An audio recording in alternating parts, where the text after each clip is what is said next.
Hi welcome to IAC right మన MT mock test 2 లో మన Telangana history and Telangana cultural points and Telangana movement కి సంబంధించిన పాయింట్స్ ని చూద్దాం మనం. Sir, who is the person who died due to tear gas fired by the police during the Sagaraharam? ఏమని అడిగాడు? సాగరహారం సందర్భంగా పోలీసులు ప్రయోగించిన టియర్ గ్యాస్ వలన చనిపోయిన వ్యక్తి ఎవరు అంటే గుడి రాజారెడ్డి. ఎక్కడున్నాడో చూద్దాం. గుడి రాజారెడ్డి. గుడి Rajareddy. The answer is our first one is our answer అండి. మరి గుడి రాజారెడ్డి యాక్చువల్గా మన హైదరాబాద్ వాసి కాదు, కరీంనగర్. ఆయన ఒక వలస కూలీగా హైదరాబాద్కి వచ్చాడు. ఆ సాగరహారం కార్యక్రమంలో పాలు పంచుకోవడం జరిగింది. అసలు సాగరహారాన్ని మనం ఏమంటాము అంటే తెలంగాణ మార్చ్గా చెప్పుకుంటాం. ఈ సాగరహారం గురించి మన జేఏసీ ఈ కార్యక్రమాన్ని నిర్వహించింది.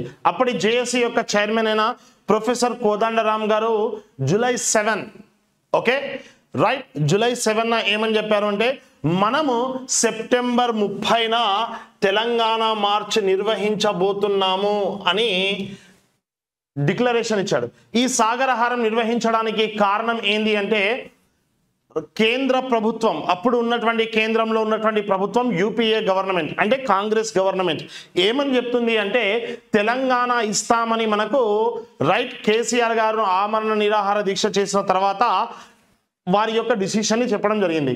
కానీ కాలయాపన చేస్తున్నారు. నెక్స్ట్ వచ్చే సమావేశాలలో ఖచ్చితంగా తెలంగాణ ఏర్పాటు బిల్లుని ఏర్పాటు చేసి తెలంగాణ రాష్ట్రాన్ని వేరు చేయాలి అనే ఉద్దేశంతో ఒకటే డిమాండ్తో మన వాళ్ళు ఉద్యమానికి శ్రీకారం చుట్టారు. మరి సాగరహారానికి పిలుపునిచ్చినటువంటి సంస్థ ఏది అంటే జాయింట్ యాక్షన్ కమిటీ, మన జేఏసీ గుర్తుంచుకోండి. ఓకే, ఐక్య కార్యాచరణ సమితి తెలంగాణ జేఏసీ. మరి అప్పుడు చైర్మన్ ప్రొఫెసర్ కోదండరామ్ సార్. మరి సెప్టెంబర్ 30 కదా, ఈ సెప్టెంబర్ 30 ఉన్నటువంటి తెలంగాణ మార్చికి సెప్టెంబర్ 24న సాగరహారం అనే పేరుతో పిలవడం జరిగింది. మరి సాగరహారం అనే పేరు రావడానికి రీజన్ కూడా ఉంది.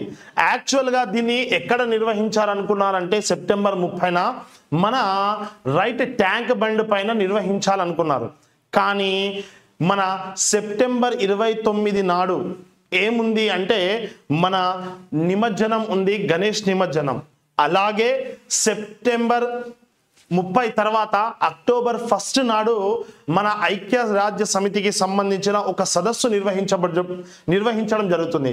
వాటిని దృష్టిలో ఉంచుకొని ట్యాంక్ బండ్ పైన కాకుండా నెక్లెస్ రోడ్ పైన, నెక్లెస్ రోడ్ అంటే హారం, ఓకే, ఆ హారం మోడల్ కాబట్టి దానికి సాగరహారం అనే పేరు వచ్చింది. మరి ఇక్కడే ఇంకో పంచాయతీ చెప్తాను. ఏంది అంటే ఈ సాగరహారంలో మన జేఏసీ పిలుపునిచ్చినటువంటి విధానం ఏంది అంటే ఇంటికి ఒకడు చేతిలో జెండా చలో హైదరాబాద్, ఈ స్లోగన్తో మన వాళ్ళు ముందరికి వచ్చారు, గుర్తుంచుకోండి. దానికి సెప్టెంబర్ 29 నాడు మన రాష్ట్ర ప్రభుత్వం పర్మిషన్ ఇవ్వలేదు. కానీ జేఏసీ నేతలు ఏమని చెప్పారు? మేము గాంధేయవాదంలో నిర్వహిస్తాం ఉద్యమాన్ని అని చెప్పారు. ఎందుకు అలా పర్మిషన్ని క్యాన్సిల్ చేశారు అంటే ఆ ఏపీ గవర్నమెంట్, అప్పుడు ఉన్నటువంటి ఏపీ కాంగ్రెస్ గవర్నమెంట్ ఏమని చెప్పిందంటే మీరు నిర్వహించే ఈ సాగరహారం లేదా తెలంగాణ మార్చ్ మూలంగా ఏమవుతుంది, ఆంధ్ర వారి ఆస్తులకు నష్టం కలగొచ్చనే ఉద్దేశంతో సెప్టెంబర్ 29న వారి యొక్క ఉద్యమానికి మేము మద్దతుని ఇవ్వము, మేము అనుమతిని ఇవ్వమని క్యాన్సిల్ చేశారు. కానీ మనోళ్ళు ఏమని చెప్పారు? మేము శాంతియుతంగా నిర్వహిస్తామంటే నిమజ్జనాన్ని దృష్టిలో ఉంచుకొని సెప్టెంబర్ 30 నాడు మీరు మధ్యాహ్నం 3 గంటల నుండి సాయంత్రం 7 గంటల వరకు మాత్రమే మీకు సాగరహారంలో అంటే నెక్లెస్ రోడ్డు నుంచి ఇందిరా పార్క్ వరకు మీరు ధర్నా రాస్తారోకో చేసుకుంటారా, ఏమైనా చేసుకోండి, 7 తర్వాత అందరూ అక్కడ నుంచి వెకెట్ అవ్వాలి అని చెప్పారు. కానీ మనోళ్ళు మేము అట్లనే చేస్తామని చెప్పారు. తెలంగాణలో 2 లక్షలకు పైగా మంది చేరుకున్నారు. అన్ని పార్టీల వారు చేరుకున్నారు. ఎగ్జామ్లో ఈ క్వశ్చన్ రావచ్చు, ఏ పార్టీ వారు రాలేదంటే కేవలం తెలుగుదేశం పార్టీ, కాంగ్రెస్ పార్టీ మినహాయించి అన్ని పార్టీల శ్రేణుల వారు అక్కడికి వచ్చి ఉద్యమంలో పాల్గొని అక్కడ బైఠాయించారు. తెలంగాణ బిల్లు పెట్టిందాక మేము ఈ నుంచి కదలమని చెప్పారు. కానీ మన దరిద్రానికి ఏం జరిగిందంటే అప్పుడు భయంకరమైన వర్షం కురవడం చేత రాత్రి 11:30కు మనం ఈ ఉద్యమాన్ని ముగిస్తున్నాము అని సెప్టెంబర్ 30న డిక్లేర్ చేయడం చేత అప్పుడు వెళ్ళిపోవడం జరిగింది. కానీ అక్కడ జనాలు వెళ్ళకపోయేసరికి మన AP police government tear gas ప్రయోగించింది. ఆ టియర్ గ్యాస్ మూలంగా అనారోగ్యానికి గురి అయి గుడి రాజారెడ్డి గారు చనిపోవడం జరిగింది. ఓకే, ఇక యాదిరెడ్డి మొయినాబాద్కి చెందినటువంటి వ్యక్తి, ఎస్, ఈయన 2011 జూలై 20న సూసైడ్ చేసుకున్నాడు. ఎక్కడ అంటే మన ఢిల్లీలోని పార్లమెంట్ దగ్గర శాస్త్రి భవన్ దగ్గర ఈయన సూసైడ్ చేసుకోవడం జరిగింది. ఇక దేవేందర్ రెడ్డి ఫస్ట్ 2011లో చనిపోయినటువంటి మొట్టమొదటి న్యాయవాది, గుర్తుంచుకోవాలి, సూసైడ్ చేసుకున్నాడు తెలంగాణ కోసం. మరి ఇషాన్ రెడ్డి, మన డి శ్రీనివాసరావు గారు ఉన్నారు కదా, ఈయన మెదక్ జిల్లాకు చెందిన వ్యక్తి ఇషాన్ రెడ్డి. ఈయన ఒక ప్రమాణం చేశాడు, ఏమని, మన వైఎస్ రాజశేఖర రెడ్డి గారు చనిపోయిన తర్వాత నెక్స్ట్ సీఎం ఎవరు అనే ఒక సందిగ్ధత వచ్చినప్పుడు అందరి చూపు నిజామాబాద్ ప్రాంతానికి చెందిన డిఎస్ పైన, అంటే డి శ్రీనివాస్ పైన పడింది అందరి యొక్క చూపు. నెక్స్ట్ అంత పేరున్నటువంటి నాయకుడు ఆయననే కాబట్టి. కానీ దరిద్రం ఏంది అంటే ఆయన 2009లో జరిగినటువంటి ఎన్నికల్లో ఓడిపోవడం జరిగింది. సో ఈయన కోసం బై ఎలక్షన్స్, ఈయన కూడా ఆ బై ఎలక్షన్స్లో పార్టిసిపేట్ చేయడం జరిగింది. ఆ బై ఎలక్షన్స్లో కూడా డి శ్రీనివాసరావు గారు ఓడిపోవడం జరిగింది. ఒకవేళ డి శ్రీనివాసరావు గారు ఈ బై ఎలక్షన్స్లో ఓడిపోతే నేను సూసైడ్ చేసుకుంటాను అని అమ్మవారికి మొక్కి అమ్మవారికి దగ్గరికి వెళ్ళి సూసైడ్ చేసుకున్నటువంటి వ్యక్తి ఎవరు అంటే ఇషాన్ రెడ్డి, గుర్తుంచుకోవాలి. ఇలా తెలంగాణలో చాలా మంది అమరులు ఉంటారు, వారి లిస్ట్ని కూడా మీరు జాగ్రత్తగా చూసుకోవాలి. Okay, right. Next question, arrange the Qutub Shahis kingdoms from major divisions to minor division. Qutub షాహీల రాజ్య భాగాలు పెద్ద విభాగాల నుండి చిన్న విభాగాలకు రాయండి. ఎలా ఉంది అంటే రాజ్యం, ఈ రాజ్యం ఎలా డివైడ్ అయింది అంటే రన్నా తరఫ్లుగా డివైడ్ అవుతుంది. తరఫ్లు ఎలా డివైడ్ అవుతాయి, సర్కార్లుగా డివైడ్ అవుతాయి. సర్కార్లు ఎలా డివైడ్ అవుతాయి, పరగణాలుగా డివైడ్ అవుతాయి. పరగణాస్ ఎలా డివైడ్ అవుతాయి, విలేజెస్గా అంటే గ్రామాలుగా డివైడ్ అవుతాయి. సో ఇక్కడ ఏమని అడిగాడు, పెద్ద విభాగాల నుండి చిన్న విభాగాలు అన్నాడు. పెద్ద విభాగం ఏంది, తరఫ్, తరఫ్ అంటే సి. ఓకే, తర్వాత ఏముంది, సర్కార్ అంటే ఏ. తర్వాత ఏముంది, పరగణ, పరగణ కాబట్టి బి నన్న. సిఏబి, సిఏబి ఎక్కడుంది, ABC CAB. So answer is this one. Okay sir, Qutub షాహీల పాలన గురించి చెప్పేటటువంటి బుక్ ఏంది అంటే బసతిన్ ఉస్ సలాతిన్ అనే బుక్ చెప్తుంది. ఏ బుక్ నానా, బసతిన్ ఉస్ సలాతిన్. బసతిన్ ఉస్ సలాతిన్ అనేటటువంటి బుక్. బసతిన్ ఉస్ సలాతిన్ అనేటటువంటి బుక్ దాని గురించి గొప్పగా చెప్తుంది, గుర్తుంచుకోవాలి. మరి హెచ్కే శర్వాణి రాసిన the history of the Qutub Shahi dynasty అనే బుక్ కూడా కుతుబ్ షాహీస్ అడ్మినిస్ట్రేషన్ గురించి చెప్తుంది. Okay, next, who among the following founded Manyam Sangham. Manya సంఘం, అది మాన్య సంఘం అంటారు, మన్యం సంఘం కాదు, అది మాన్య సంఘం, గుర్తుంచుకోండి. ఏ సంఘంలోనా, మాన్య సంఘం. మరి మాన్య సంఘం ఏంది అంటే దాన్ని ఏర్పాటు చేసిన వ్యక్తి భాగ్యారెడ్డి వర్మ. ఇక ఆది హిందూ ఉద్యమానికి ఆద్యుడు భాగ్యారెడ్డి వర్మ. మరి మాన్య సంఘం స్పెషాలిటీ ఏంటంటే 1906లో మన భాగ్యారెడ్డి వర్మ ఒక సంఘాన్ని ఏర్పాటు చేశాడు.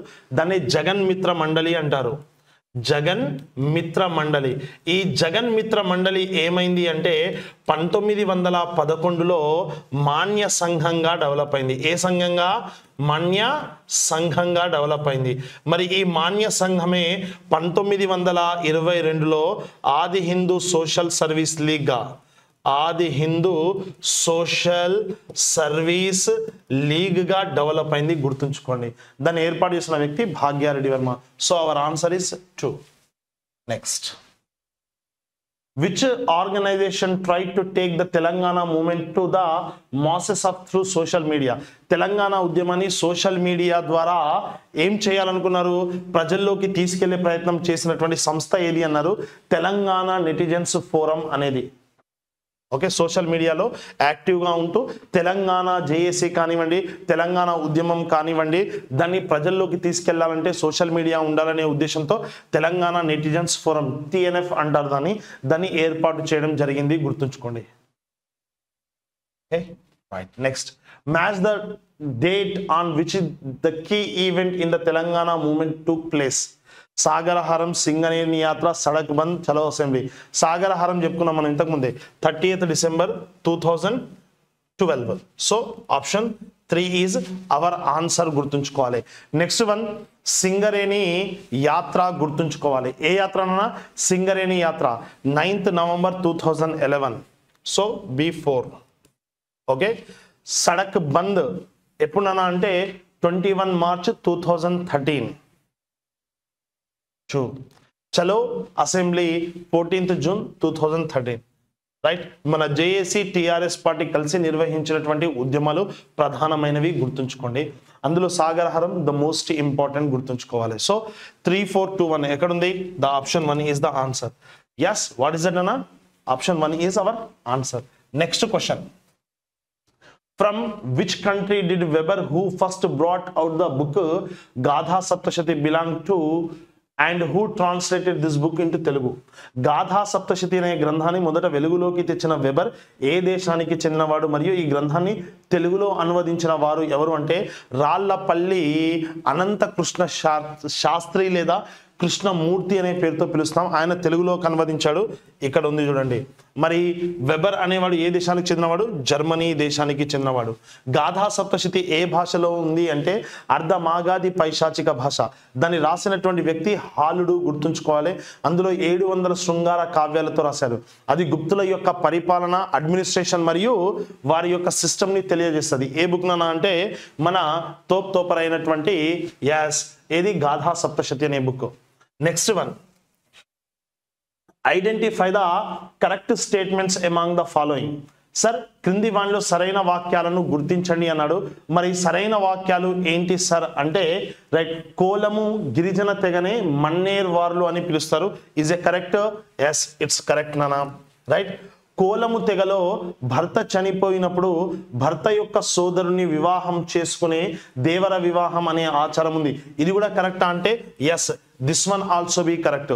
So all the above are correct. So the answer is AB. Right. Next, our question is, consider the following statements. The first king to inscribe an inscription on the Shatavahanas was the first Shatakarni. Coins of Shatavahana king Srimukha were found in Kotilingala. Right. Naganika, the wife of Shatakarni, one laid down the Nasik inscription. First Shatakarni coins have an elephant symbol. The town of Ujjain. కింది వాక్యాలను గమనించండి అన్నాడు. మరి ఆ వాక్యాల్లో ఏమని అన్నాడు? Yes, observe చేయండి. శాతవాహన రాజులలో శాసనాన్ని వేయించినటువంటి మొదటి రాజు ఎవడని చెప్పాడు? శాతకర్ణి అన్నాడు, గుర్తుంచుకోండి. మరి నెక్స్ట్ క్వశ్చన్ ఏమన్నాడు నాన్న అంటే, శాతవాహన రాజు శ్రీముఖునికి సంబంధించిన నాణ్యాలు కోటిలింగాలలో బయలుపడ్డాయి అన్నాడు. రైట్. మరి మొదటి శాతకర్ణి యొక్క భార్య నాసిక్ శాసనాన్ని వేయించింది అన్నాడు. మొదటి శాతకర్ణి నాణ్యములపై ఏనుగు గుర్తు ఉన్నటువంటి ఉజ్జయిని పట్టణ గుర్తు కలదు అన్నాడు. మరి క్వశ్చన్లో మనకి ఏమని అన్నాడు? ఎస్, క్వశ్చన్స్లో మనకి ఏమని అడిగాడు ఈ సెంటెన్స్లో? Right, consider the following statements. ఇందులో సరైన వాక్యాన్ని ఏది గుర్తించాలి అనే అర్థం గుర్తుంచుకోండి. మరి ఇందులో ఏది కరెక్ట్ అయినటువంటి సెంటెన్స్ ఉంది, ఏవి రాంగ్ సెంటెన్స్ అనేది చూద్దాం. మరి శాతవాహన శాసనాన్ని వేయించిన మొదటి రాజు ఎవడంట? మొదటి Satakarni. Is it correct? No, Kanha అనేటటువంటి రాజు. రెండవ శాతవాహన రాజు కన్హ లేదా కృష్ణ, ఆయన వేయించాడు. మరి శాతవాహన రాజు శ్రీముఖునికి సంబంధించిన నాణ్యాలు కోటిలింగాలలో బయలుపడ్డాయి. మరి నాణ్యాలు కోటిలింగాల్లో బయలుపడ్డాయంటే ఎస్, బయలుపడ్డాయి. 8 నాణ్యాలు, 7+1. ఓకే, 2 రకాల నాణ్యాలు దొరికాయి, గుర్తుంచుకోండి. ఆ నాణ్యముల పైన సిముఖ అనే పేరు ఉంటుంది. రైట్. రైట్. నెక్స్ట్, మొదటి శాతకర్ణి భార్య నాగానిక నాసిక్ శాసనాన్ని వేసింది. రాంగ్. నాసిక్ శాసనాన్ని వేసింది గౌతమి బాలశ్రీ. నానాగఢ్ శాసనాన్ని వేసింది Naganika, the wife of Satakarni 1. మరి మొదటి శాతకర్ణి నాణెములపై ఏనుగు గుర్తు, ఉజ్జయిని పట్టణం గుర్తు కలదు. ఎస్, ఇది కూడా కరెక్టే. Okay, yes. మరి ఇక్కడ పాయింట్ ఏంటి, ఇందులో ఎన్ని సెంటెన్స్ రాంగ్ గా ఉన్నాయి? ఏసి అనే సెంటెన్స్ రాంగ్, బిడి అనే సెంటెన్స్ కరెక్ట్. మనం ఇక్కడ కరెక్ట్ ఆన్సర్ తీసుకుంటే ఇక్కడ క్వశ్చన్ క్లారిటీగా లేదు, ఏ సెంటెన్స్ ని ఐడెంటిఫై చేయమన్నాడు లేదు. మరి ఇందులో కరెక్ట్ అయిన సెంటెన్స్ అయితే B and D, wrong statements అయితే ఏ అండ్ సి గుర్తుంచుకోవాలి. మన క్రీ ప్రకారంగా మనం ఏం తీసుకుంటున్నాము? బి అండ్ డి తీసుకోవాలి. ఎందుకు? సరైనవి ఏది అనేది తీసుకుంటే అది, రాంగ్ స్టేట్మెంట్స్ ఏదంటే అది గుర్తుంచుకోవాలి. Okay, right. Next, match the following regarding the Ikshvaku Kings. Ikshvaku రాజులకు వారికి సంబంధించిన స్టేట్మెంట్స్ ఇచ్చారు. ఇందులో కరెక్ట్ సెంటెన్స్ ఏది అన్నాడు గుర్తుంచుకోండి. Okay, yes. మరి వశిష్ఠపుత్ర శ్రీ ఎహుబల శాంతమనుడు ఏం చేశాడు? ఇతని కాలంలో ఏం జరిగింది అంటే, నాగార్జున కొండలో శాంతమునుడు ఛాయాస్తంభ శాసనాన్ని వేశాడు. నో. బ్రాహ్మణులకు 1,00,000 గోవులను నాగళ్లను దానం చేశాడు మనవాడు, గుర్తుంచుకోవాలి. Is it correct? రైట్. మేనత్త కుమార్తెలను వివాహం చేసుకున్నాడు. Is it correct? No. Hindu దేవాలయాల నిర్మాణం ప్రారంభమైంది. ఇది కరెక్ట్ అంటే yes, it's correct. So 4 is the answer. Next, Mathariputra Sri Virapurusha దత్త ఈయన ఏం చేశాడు? ఎస్, నాగార్జున కొండలో శాంతమునుడు ఛాయాస్తంభ శాసనాన్ని వేయించాడు. నో. బ్రాహ్మణులకు 1,00,000 గోవులను దానం చేశాడు. నో. మేనత్త కుమార్తెలను వివాహం చేసుకునే సాంప్రదాయాన్ని స్టార్ట్ చేసింది మనోడే. So 3 is the answer. Vasishthiputra Sri శాంతమునుడు ఏం చేశాడు? బ్రాహ్మణులకు 1,00,000 గోవులు నాగళ్ళు దానం చేశాడు. శతసహస్ర లంక అనేటటువంటి బిరుదులతో, శతసహస్ర హలక అనే బిరుదులతో ప్రసిద్ధుడు, గుర్తుంచుకోవాలి. ఎవరు? మనోడే. ఎందుకు? 1,00,000 గోవులను 1,00,000 నాగళ్లను దానం చేశాడు. ఇక నెక్స్ట్, రుద్రపురుషదత్తుడు శాంతమునుడు ఛాయాస్తంభ శాసనాన్ని వేయించాడు నాగార్జున కొండలో. Correct answer. So 4, 3, 2, 1. Where is there? The answer is 3. Okay, right. Next, what is our question? Identify the correct facts about the lord Ganapati. Yes, Ganapati దేవుడి యొక్క గురించి సరైనవి. లార్డ్ గణపతి కనద్దు, కింగ్ గణపతి అనాలి. Right. What is it? King Ganapati, about Ganapati Deva. Okay, right. What are they? 1255లో రాజధానిని హన్మకొండ నుంచి ఓరుగల్లుకు మార్చాడు. ఇది కరెక్టా అంటాడు. విదేశీ వ్యాపారస్తులకు రక్షణ కల్పిస్తానని 1244లో మోటుపల్లి అభయస్తంభ శాసనాన్ని వేయించాడు. ఓకే. ఓరుగల్లులో కోట నిర్మాణాన్ని ప్రారంభించాడు. ఇందులో ఎన్ని సెంటెన్స్ కరెక్ట్ అంటే, first sentence correct, second sentence correct నాన్న, గుర్తుంచుకోవాలి. ఓకే. మరి ఏ సెంటెన్స్ రాంగ్? ఈ సెంటెన్స్ రాంగ్. మరి ఓరుగల్లు కోట నిర్మాణాన్ని ప్రారంభించింది ఎవరు అంటారు? ఇక్కడ ఒక క్లారిటీ ఏంటి అంటే, రుద్రదేవ అనే రాజు ఓరుగల్లు నగరాన్ని నిర్మించి ఆ కోట నిర్మాణాన్ని ప్రారంభించాడు. కానీ ఆ కోట నిర్మాణాన్ని పూర్తి చేసింది గణపతి దేవుడు అని, దానికి మరమ్మతులు నిర్వహించి దాన్ని బాగా డెవలప్ చేసిన వ్యక్తి మన ఈ రాణి రుద్రమాదేవి అని ప్రస్థానం, గుర్తుంచుకోవాలి. సో ఇది మనకు రాంగ్ స్టేట్మెంట్, గుర్తుంచుకోవాలి. సో ఎన్ని కరెక్ట్ ఉన్నాయి? 2 గుర్తున్నాయి, అవి A and B. Next, which bank was founded by Mir Usman Ali Khan, the last Nizam of Hyderabad? మనకి తెలుసు SBH అని చెప్పుకున్నాం కదా, state Bank of Hyderabad.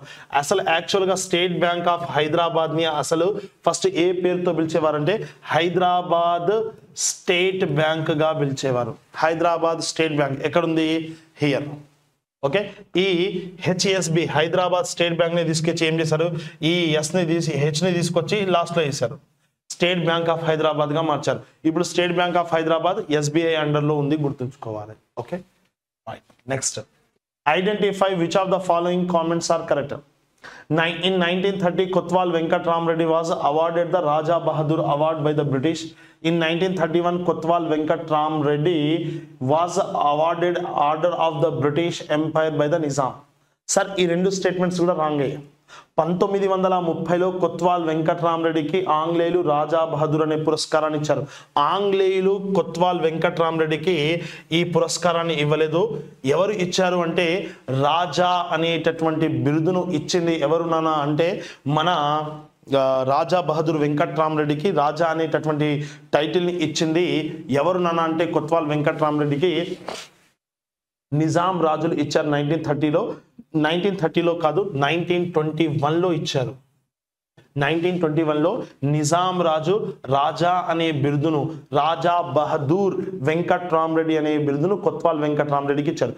Kotwal అంటే నిజాం పీరియడ్లో పోలీస్ కమిషనర్, గుర్తుంచుకోండి, ఆ టైటిల్ ఇచ్చారు. సో ఈ స్టేట్మెంట్ కంప్లీట్లీ రాంగ్.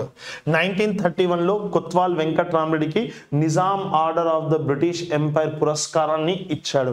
నిజాం ఇవ్వలేదు, ఈ టైటిల్ని బ్రిటిష్ వారు ఇచ్చారు, అంటే ఆంగ్లేయులు ఇచ్చారు. సో రెండు స్టేట్మెంట్స్ కూడా రాంగే. Okay, yes. So none of the above is the correct. మన కీలో బి ఇచ్చి ఉంటారు, బి ఇస్తే రాంగ్ నాన్న. The fourth is the correct one. Okay, right. ఒక్కసారి అది సరి చేసుకున్నాను. భోగ అండ్ భాగ మీ అందరికీ తెలుసు. భోగ భాగ అనేవి ట్యాక్సెస్ అనేవి శాతవాహనాస్ పీరియడ్లో. భోగ అనేది ఏంటి అంటే బరువు ఆధారంగా కలెక్ట్ చేసే ట్యాక్స్. భాగ అనేది ఏంటి అంటే శిస్తు రూపంలో వసూలు చేసేటటువంటి ట్యాక్స్. తుల్యమేయ రైట్ అని కూడా అంటారు, గుర్తుంచుకోవాలి దాన్ని. ఓకే, అనేవి శాతవాహనుల కాలం నాటి శాసనాలు, చెల్లించే పన్నులు. ఓకే, ఇది తోపర్స్. Next assertion sentence. The traditions of writing inscriptions in Sanskrit started in South India from the time of the Ikshvakas. Okay, reason. During the Ikshvakas period, women used it to offer bangles to goddess Harati for procreation. ఏందంటున్నాడు, ఇక్ష్వాకుల కాలం నుండి దక్షిణ భారతదేశంలో సంస్కృతంలో శాసనాలు రాసే సాంప్రదాయం ప్రారంభమైంది. దానికి reason ఏంటంట, ఇక్ష్వాకుల కాలంలో మహిళలు సంతానం కొరకు హారతి దేవతను గాజులను సమర్పించేవారు. రెండు స్టేట్మెంట్స్ కరెక్ట్, కానీ ఒకదానికి ఒకటి సరైన ఎక్స్ప్లెనేషనా? No. So our answer is 2. A statements కరెక్టే, ఆర్ స్టేట్మెంట్ కరెక్టే, కానీ ఏకి ఆర్ సరైన వివరణ కాదు. Right. Next question. What is our next question? Who issued the Magallu inscription? మనకు తెలుసు, మాఘల్లు శాసనాన్ని క్రీస్తు శకం 956 తూర్పు చాళుక్య రూలర్ ధనర్నవ ఇష్యూ చేశాడు. What is the importance of Magallu inscription? Kakatiyas first time ఏ శాసనంలో ప్రస్తావించబడ్డారు అంటే మాఘల్లు శాసనంలో ప్రస్తావించబడ్డారు. కాకతీయ గుణ్యన గురించి గొప్పగా చెప్పడం జరిగింది. అతడు రాష్ట్రకూట్లకు సామంత రాజు అని. Okay, right. Identify the correct statement regarding Ramappa temple. Ramappa దేవాలయానికి సంబంధించి కరెక్ట్ స్టేట్మెంట్ ఏది అంటున్నాడు, గుర్తుంచుకోండి. ఈ దేవాలయ నిర్మాత రేచల్ల రుద్ర. Okay, correct. ఈ దేవాలయ ప్రధాన దేవుడు రుద్రేశ్వర స్వామి. ఓకే, అంటే రుద్రుడు శివుడు, గుర్తుంచుకోవాలి. ఈ దేవాలయ ప్రత్యేకత నీటిపై తేలాడే ఇటుకలతో నిర్మాణం. ఇది మన స్టార్ షేప్లో ఉంటుంది. ఇదంతా కామన్. బ్లాక్ కలర్ స్టోన్తో వాడారు. దీనిపైన నాగిని బొమ్మలు కలవు, దీనిపైన అప్సరసల యొక్క బొమ్మలు కలవు. ఇవన్నీ మనం బాగా ఈ దేవాలయం గురించి బాగా చదివి ఉంటాం. ఎందుకు? ఈ మధ్యనే యునెస్కో నుంచి గుర్తింపు పొందినటువంటి దేవాలయం, గుర్తుంచుకోవాలి. Okay, right. So all are the correct. ఎక్కడుంది all are the correct? ABC. Option 2 is our answer. Next. Since when did Salar Jung served as a Diwan of Hyderabad? Hyderabad కి రైట్ దివాన్గా మన అంటే పిఎంగా సాలార్ జంగ్ ఎప్పటి నుంచి ఎప్పటి వరకు పనిచేస్తారంటే 1853 నుంచి 1883 వరకు. ఎక్కడుంది? Option 2 is our answer. Okay, right. Next one, match the following. Okay, మరి మ్యాచ్ ద ఫాలోయింగ్ లో మనం ఏం చూస్తున్నాం? ఇక్కడ కొంతమంది ఫేమస్ వ్యక్తుల పేర్లు అండ్ కన్స్ట్రక్షన్స్ ఇచ్చాడు, వాటికి సంబంధించినటువంటి మ్యాటర్స్ ఇచ్చాడు. మరి అందులో ఫేమస్ వన్ ఏంది అనేది మనం చూస్తున్నాం. ఓకే, మరి తారనాథ్ యొక్క ప్రత్యేకత ఏంది అంటే నయీం తాలీం అనే ఉద్యమాన్ని స్టార్ట్ చేశాడు. So A3. Okay, right. Mir Akbar Ali, Raja Murali Manohar ఆయన యొక్క ఆస్థానంలో ఉన్నటువంటి వ్యక్తి మీర్ అక్బర్ అలీ ఖాన్ దగ్గర. రైట్.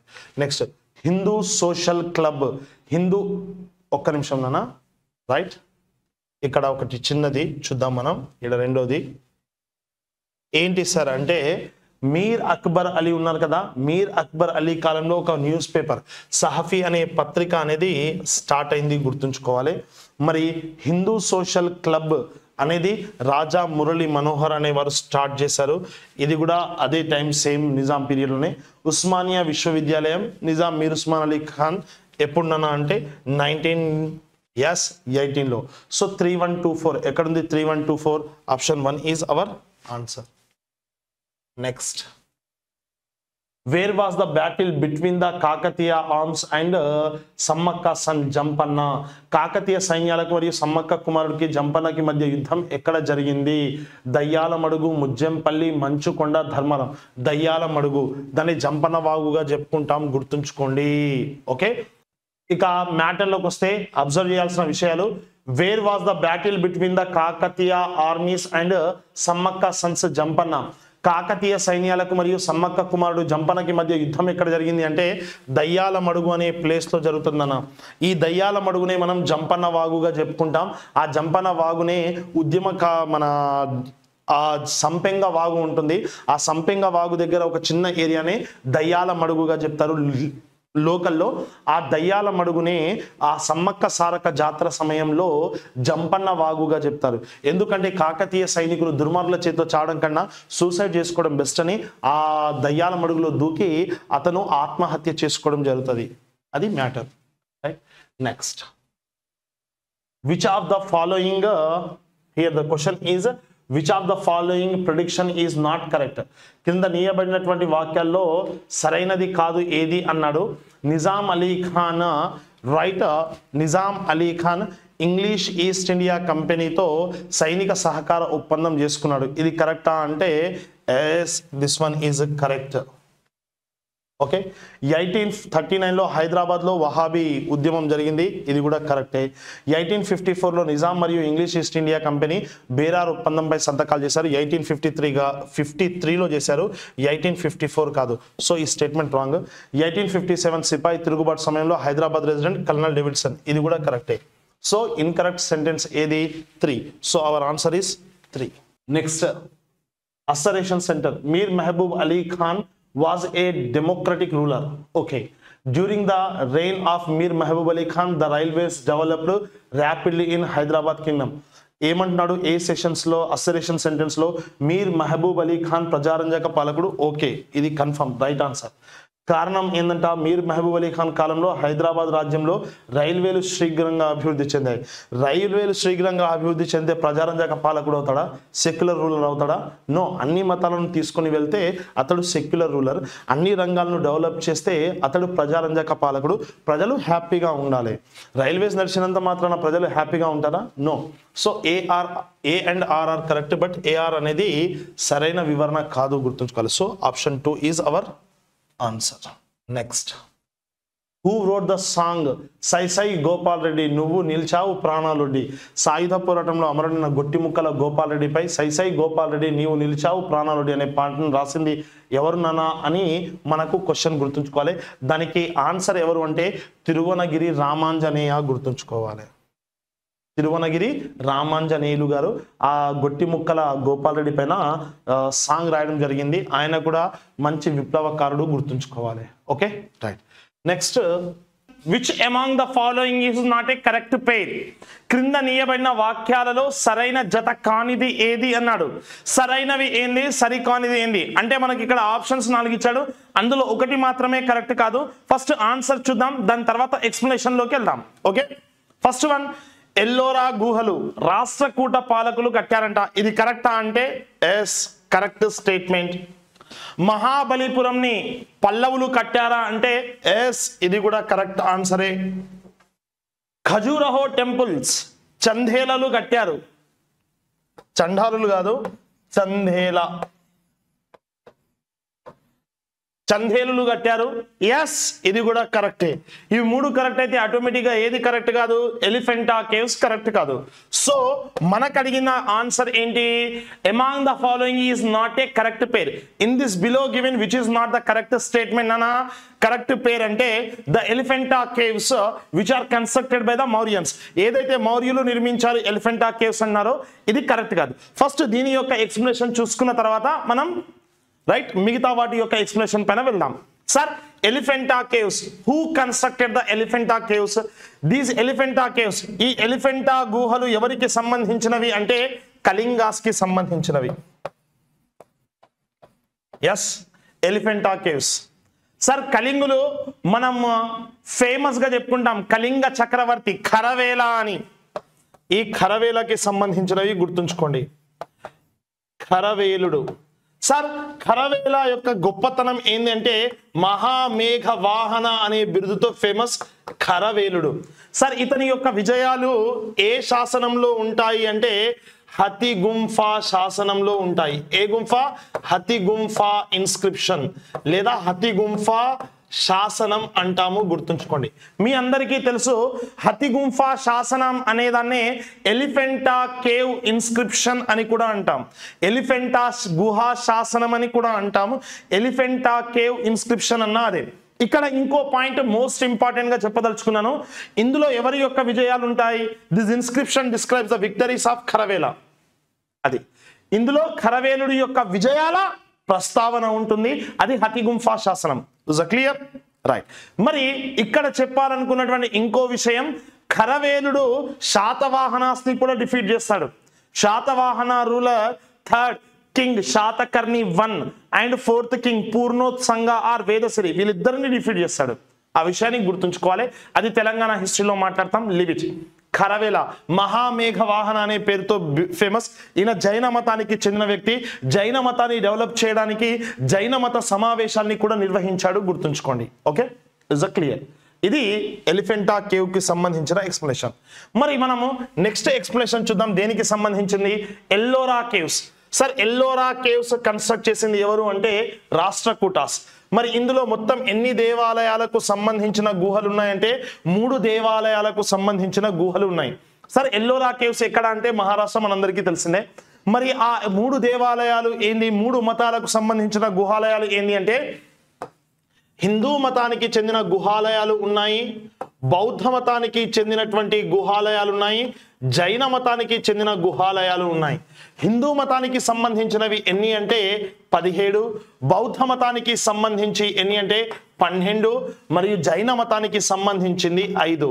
టోటల్గా వేసుకుంటే 7 + 2 అంటే 17 + 12 29, 29 + 5 34 కేవ్స్ ఉన్నాయి. ఎందులో? ఎల్లోరాలో, గుర్తుంచుకోండి. ఓకే, చాలా ఫేమస్, గుర్తుంచుకోండి. Ellora caves, Rashtrakutas famous temple, Dashavatara temples మనకు రాష్ట్రకూటాస్ కి సంబంధించింది, అక్కడే ఉంటుంది, గుర్తుంచుకోండి. మరి మహాబలిపురం, మామల్లపురం అనే దాన్ని పేరే మహాబలిపురం. ఈ మామల్లపురం అనేది ఎవరు కట్టారు అంటేనా the Mamallapuram or Mahabalipuram Pallava ruler Narasimhavarma. ఏ వర్మ? నరసింహవర్మ 1 నిర్మించడం జరిగింది. మీ అందరికీ తెలుసు నరసింహవర్మ 1 చాలా సుప్రసిద్ధుడు, గుర్తుంచుకోండి. ఇతడికే బిరుదు మామల్ల ఆర్ మహామల్ల అంటారు. ఆ పేరు మీదుగానే మామల్లపురం దాన్ని మహాబలిపురంగా మార్చడం జరిగింది. అక్కడ తీర దేవాలయాన్ని మరియు మహాబలిపుర తీర పట్టణాన్ని నిర్మించాడు. ఇతడికే గల ఇంకొక పేరు వాతాపి కొండ. ఏ కొండనా? వాతాపి కొండ అనే ఇంకో టైటిల్ కూడా ఉంటుంది. సార్, ఇక్కడ ఇంకో ప్రసిద్ధమైన విషయం చెప్తా. నరసింహవర్మనే మహాబలిపురం ఇక్కడే రాతి రథాలను నిర్మించడం జరిగింది, గుర్తుంచుకోండి. అది మహాబలిపురం ప్రత్యేకత. అది ఒక తీర రేవు పట్టణం, గుర్తుంచుకోవాలి. మరి నరసింహవర్మ కాలంలోనే మన పల్లవ రాజ్యాన్ని విజిట్ చేసినటువంటి వ్యక్తి ఎవరు నానా అంటే Hiuen Tsang. Hiuen Tsang Narasimhavarma 1 కాలంలో మన పల్లవ రాజ్యాన్ని సందర్శించాడు. మరి హుయాన్ సాంగ్ కంచి అనే పట్టణాన్ని ఒక పేరుతో పిలిచాడు. అది ఏంది? కిన్చిపూ. ఏంది పేరు?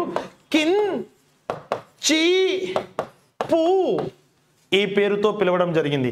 Sir Hiuen Tsang visited the court of Narasimhavarma one and commented the Narasimhavarma once అంటే పల్లవాస్ క్యాపిటల్ సిటీ యాజ్ కించీపు. ఈ విషయాన్ని గుర్తుంచుకోవాలి. ఓకే, హుయాన్సాంగ్ ప్రత్యేకత. హుయాన్సాంగ్ రాసిన book CUK. Okay, the most important గుర్తుంచుకోండి. సార్ నరసింహవర్మ వన్ పులకేశి 2ని కూడా డిఫీట్ చేశాడు. పులకేశి 2ని ఒక వార్లో డిఫీట్ చేయడం జరిగింది. ఆ వార్ యొక్క విక్టరీ తర్వాతనే అతడు మనవాడు ఏం చేశాడు, ఆ క్యాపిటల్ సిటీ ఆఫ్ పులకేశి వాతాపిని మొత్తాన్ని దగ్ధం చేశాడు. He burn the capital city of Pulakeshi 2. Okay, Badami Chalukya ruler అయిన పులకేశి 2 యొక్క capital city Vatapi, which also known as Badami. దాన్ని మనం బాదామి అంటారు. అలా బాదామి లేదా వాతాపి అనే నగరాన్ని దగ్ధం చేసి వాతాపి కొండ అనే బిరుదును కూడా ధరించాడు. ఓకే, ఇది చాలా ఫేమస్ నరసింహవర్మ యొక్క. ఇంకా ఆర్ట్ స్టైల్లో చూసుకుంటాము. అతను తీసుకొచ్చినటువంటి కొత్త శిల్పకళగా ఫేమస్ మన కంచిలో గుర్తుంచుకోవాలి. Okay, next ఖజూరహో. ఖజూరహో దేవాలయాలు చందేలాస్ కట్టారు. ఖజూరహో అనే ప్రాంతంలో ప్రసిద్ధమైన దేవాలయమే కందరీయ మహాదేవాలయం. ఏ దేవా? కందరీయ మహాదేవాలయం. ఈ కందరీయ మహాదేవాలయాన్ని క్రీస్తు శకం 999లో ఎవడు నిర్మించాడు అంటే దంగదేవుడు అనే చందేల రాజు నిర్మించాడు. గుర్తుంచుకోండి, దంగదేవుడు చాలా ఫేమస్ అండి, చాలా చాలా ఇంపార్టెంట్ గుర్తుంచుకోవాలి. దంగదేవుడు నిర్మించిన దేవాలయం కందరీయ మహాదేవాలయం 999 గుర్తుంచుకోండి. అప్పుడే ఇండియా పైన అటాక్ వచ్చినటువంటి గొట్టం మహమ్మద్ గజనీ అనే రాజు. గుర్తుంచుకోవాలి, మహమ్మద్ గజనీ కూడా ఇదే టైంలో అటాక్కి వస్తాడు ఇండియా పైన. గుర్తుంచుకోండి. ఎస్, ఇది చాలా ఫేమస్. ఈ ఎలిఫెంటా కేవ్స్ గురించి ఆల్రెడీ మాట్లాడాం. సో ఇక్కడ ఇన్కరెక్ట్ పేరు Elephanta caves. So answer is 4. Next question ఏంటో చూద్దాం. Which one of the following pair is not correctly matched? క్రింద నీయబడిన వాటిలో ఏదో ఒకటి సరిగ్గా లేదంట. What is that? Iltutmish invasions of Genghis Khan. Iltutmish period లో చెంగిస్ ఖాన్ దండయాత్ర జరిగింది అన్నాడు. Second, Muhammad bin Tughlaq invasion of Tarmashirin. Muhammad bin Tughlaq Tarmashirin దండయాత్ర చేయడం జరిగింది. నెక్స్ట్, ఫిరోజ్ షా తుగ్లక్ పీరియడ్ లో తైమూర్ దండయాత్ర జరిగింది అన్నాడు. మహమ్మద్ షా పీరియడ్ లో నాదిర్ షా దండయాత్ర జరిగింది అన్నాడు. సో ఇందులో ఇన్కరెక్ట్ పేరు ఏది అన్నాడు. ఇందులో ఇన్కరెక్ట్ పేరు ఏది నాన్న అంటే ఎస్, మీ అందరికీ తెలుసు. ఆన్సర్ ఏంటి అంటే ఫిరోజ్ షా తుగ్లక్ తైమూర్ యొక్క దండయాత్ర అనేది ఫేమస్. ఓకే, మరి దీనికి ఫస్ట్ ఎక్స్ప్లెనేషన్ ఇచ్చుకున్న తర్వాత మిగతా వాటి గురించి మనం మాట్లాడదాం. సార్ ఫిరోజ్ షా తుగ్లక్ తైమూర్ దండయాత్ర అని చెప్పాను. ఇక్కడ జాగ్రత్తగా విను. తైమూర్ అనే వాడి యొక్క అటాక్ ఎప్పుడు జరిగింది అంటే 1398లో జరిగింది. అప్పుడు ఢిల్లీ సుల్తాన్ ఎవరు నాన్న అంటే ఫిరోజ్ షా తుగ్లక్ కాదు. That time Delhi sultan is when Timur was attacked on Delhi. That time the ruler of Delhi is Nasiruddin Muhammad. Nasiruddin Muhammad. Nasiruddin Muhammad గుర్తుంచుకోవాలి. 1398లో దండయాత్ర జరుగుతుంది. అప్పుడు ఆ దండయాత్రకి భయపడి మన నాసిరుద్దీన్ మహమ్మద్ ఢిల్లీ నుంచి పారిపోతాడు. ఈ దండయాత్ర 1 month వరకు సాగుతుంది. 90,000 సైన్యంతో నాసిరుద్దీన్ మహమ్మద్ యొక్క ఢిల్లీ రాజ్యం పైన తైమూర్ యొక్క దండయాత్ర జరుగుతుంది. ఈ దండయాత్రలో 1,00,000కు పైగా మంది ఢిల్లీలో హతమార్చబడ్డారు. అందులో మాక్సిమం హిందూసే ఎక్కువగా ఉంటారు. ఎందుకు? అఫ్ కోర్స్ అప్పుడు జనాభా ఎక్కువగా ఉన్నది హిందూస్, రైట్. ముస్లిమ్స్ ఇతర కమ్యూనిటీ పీపుల్ కూడా చనిపోయబడ్డారు. కానీ అప్పుడు ఉన్నటువంటి పాపులేషన్ ఎక్కువగా హిందూస్ కాబట్టి ఈ తైమూర్ అనేవాడి యొక్క అటాక్ లో చాలా సఫర్కి గురైంది మాత్రం హిందూసే, రైట్. ఇలా హిందూస్ యొక్క ఊచకోత దారుణంగా సాగింది. నానా చరిత్రకారులు రాశారు. తైమూర్ దండయాత్ర తర్వాత ఢిల్లీలో వెళ్ళి చూస్తే ఎక్కడ చూసినా శవాలు కుప్పలు కుప్పలుగా పడి ఉన్నాయంటాయి. 1,00,000 మంది అంటే మామూలా? ఓకే, ఆ 1,00,000 మంది యొక్కసారి ఎక్కడ చూసినా కుప్పలు కుప్పలుగా పడినాయి. ఎక్కడ చూసినా పిచ్చుకలు కూడా కనిపించలేదంట. ఎటు చూసినా శవాలే కుప్పలుగా పడినాయి. అంత దారుణంగా అతడి యొక్క దండయాత్రను వర్ణించడం జరిగింది. తైమూర్ అనేవాడు ఏ ప్రాంతానికి చెందినవాడు అంటే సమర్ఖండ్ రాజ్యాధినేత. ఈ తైమూర్ యొక్క వారసుడే ఎవరు నాన్న అంటే ఉమర్ షేక్ మిర్జా. ఈ ఉమర్ షేక్ మిర్జా యొక్క కొడుకే బాబర్. ఓకే, ఈ విషయాన్ని గుర్తుంచుకోవాలి. మన మొఘల్స్ దగ్గర వచ్చినప్పుడు ఏదైనా సందర్భంలో డిస్కస్ చేద్దాం దాని గురించి. మరి ఇక్కడ నేను చెప్పాలనుకున్న మ్యాటర్, సమర్ఖండ్ రాజ్యానికి చెందినవాడే తైమూర్. తైమూర్ని ఇంకా కొన్ని పేర్లతో పిలుస్తారు. ఏంటి ఆ పేర్లు అంటే Tamerlane and one more is Timur e lung.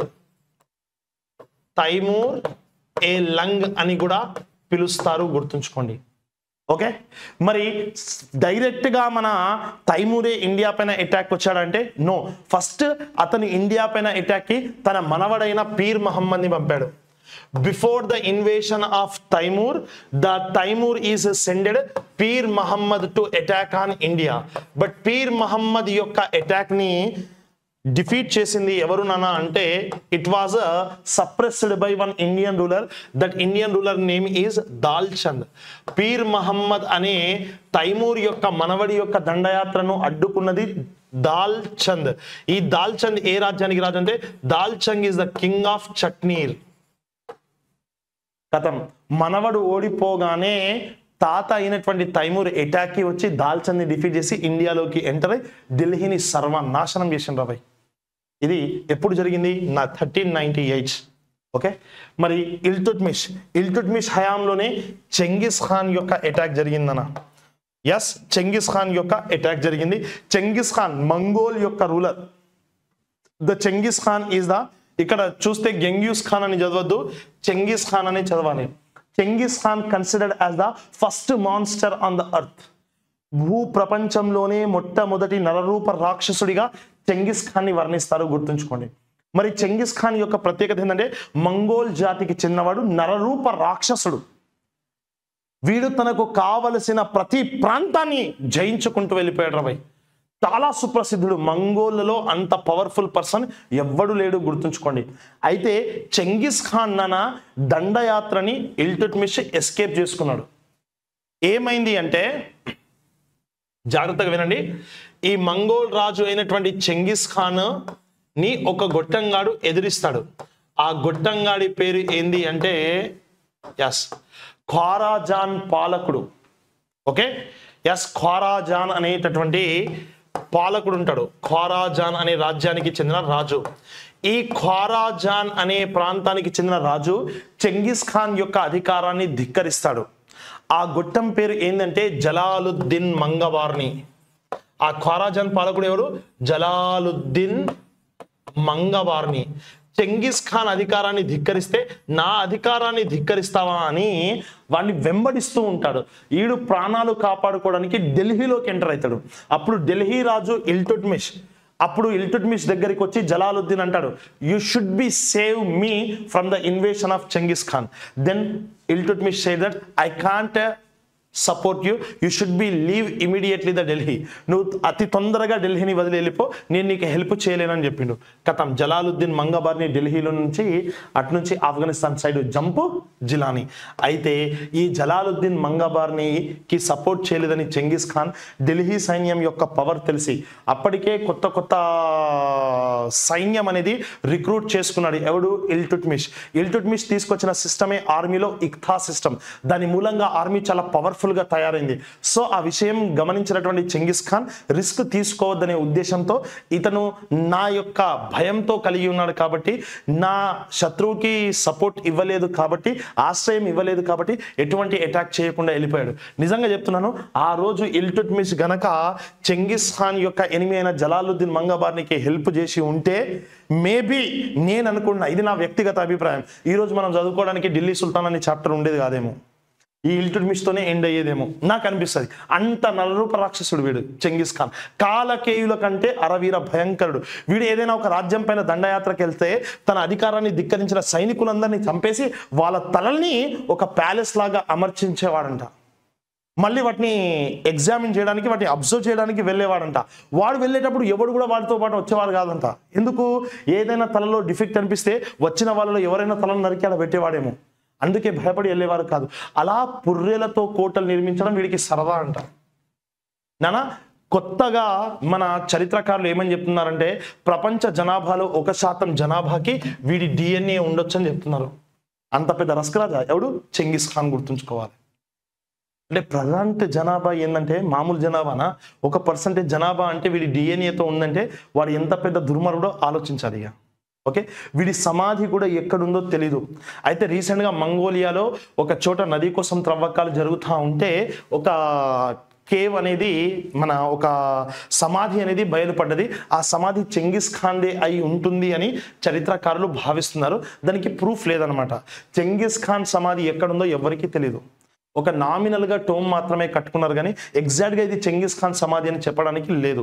మంగోలియాలో Genghis ఖాన్ని చాలా గౌరవంతో రెస్పెక్ట్ ఇవ్వడం జరుగుతుంది, కానీ ప్రపంచ దేశాలు మాత్రం అన్ని నరరూప రాక్షసుడిగానే కీర్తిస్తారు. ఎందుకు అంటే మంగోలియా ప్రాంతంలో అగ్రికల్చర్ జరగదు కదా, అక్కడ తినడానికి తిండి కూడా దొరకదు.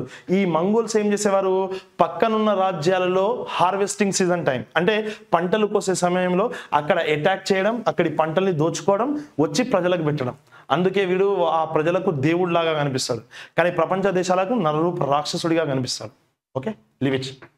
మహమ్మద్ బిన్ తుగ్లక్ కాలంలో టర్మాషినిన్ దండయాత్ర ఆఫ్ఘనిస్తాన్ ఏరియాలో చాలా గొప్పగా జరుగుతుంది. ఈ దండయాత్రలో మనోడు ఎస్కేప్ అవుతాడు, అది వేరే విషయం. ఇక ఫిరోజ్ షా తుగ్లక్ మాట్లాడాం.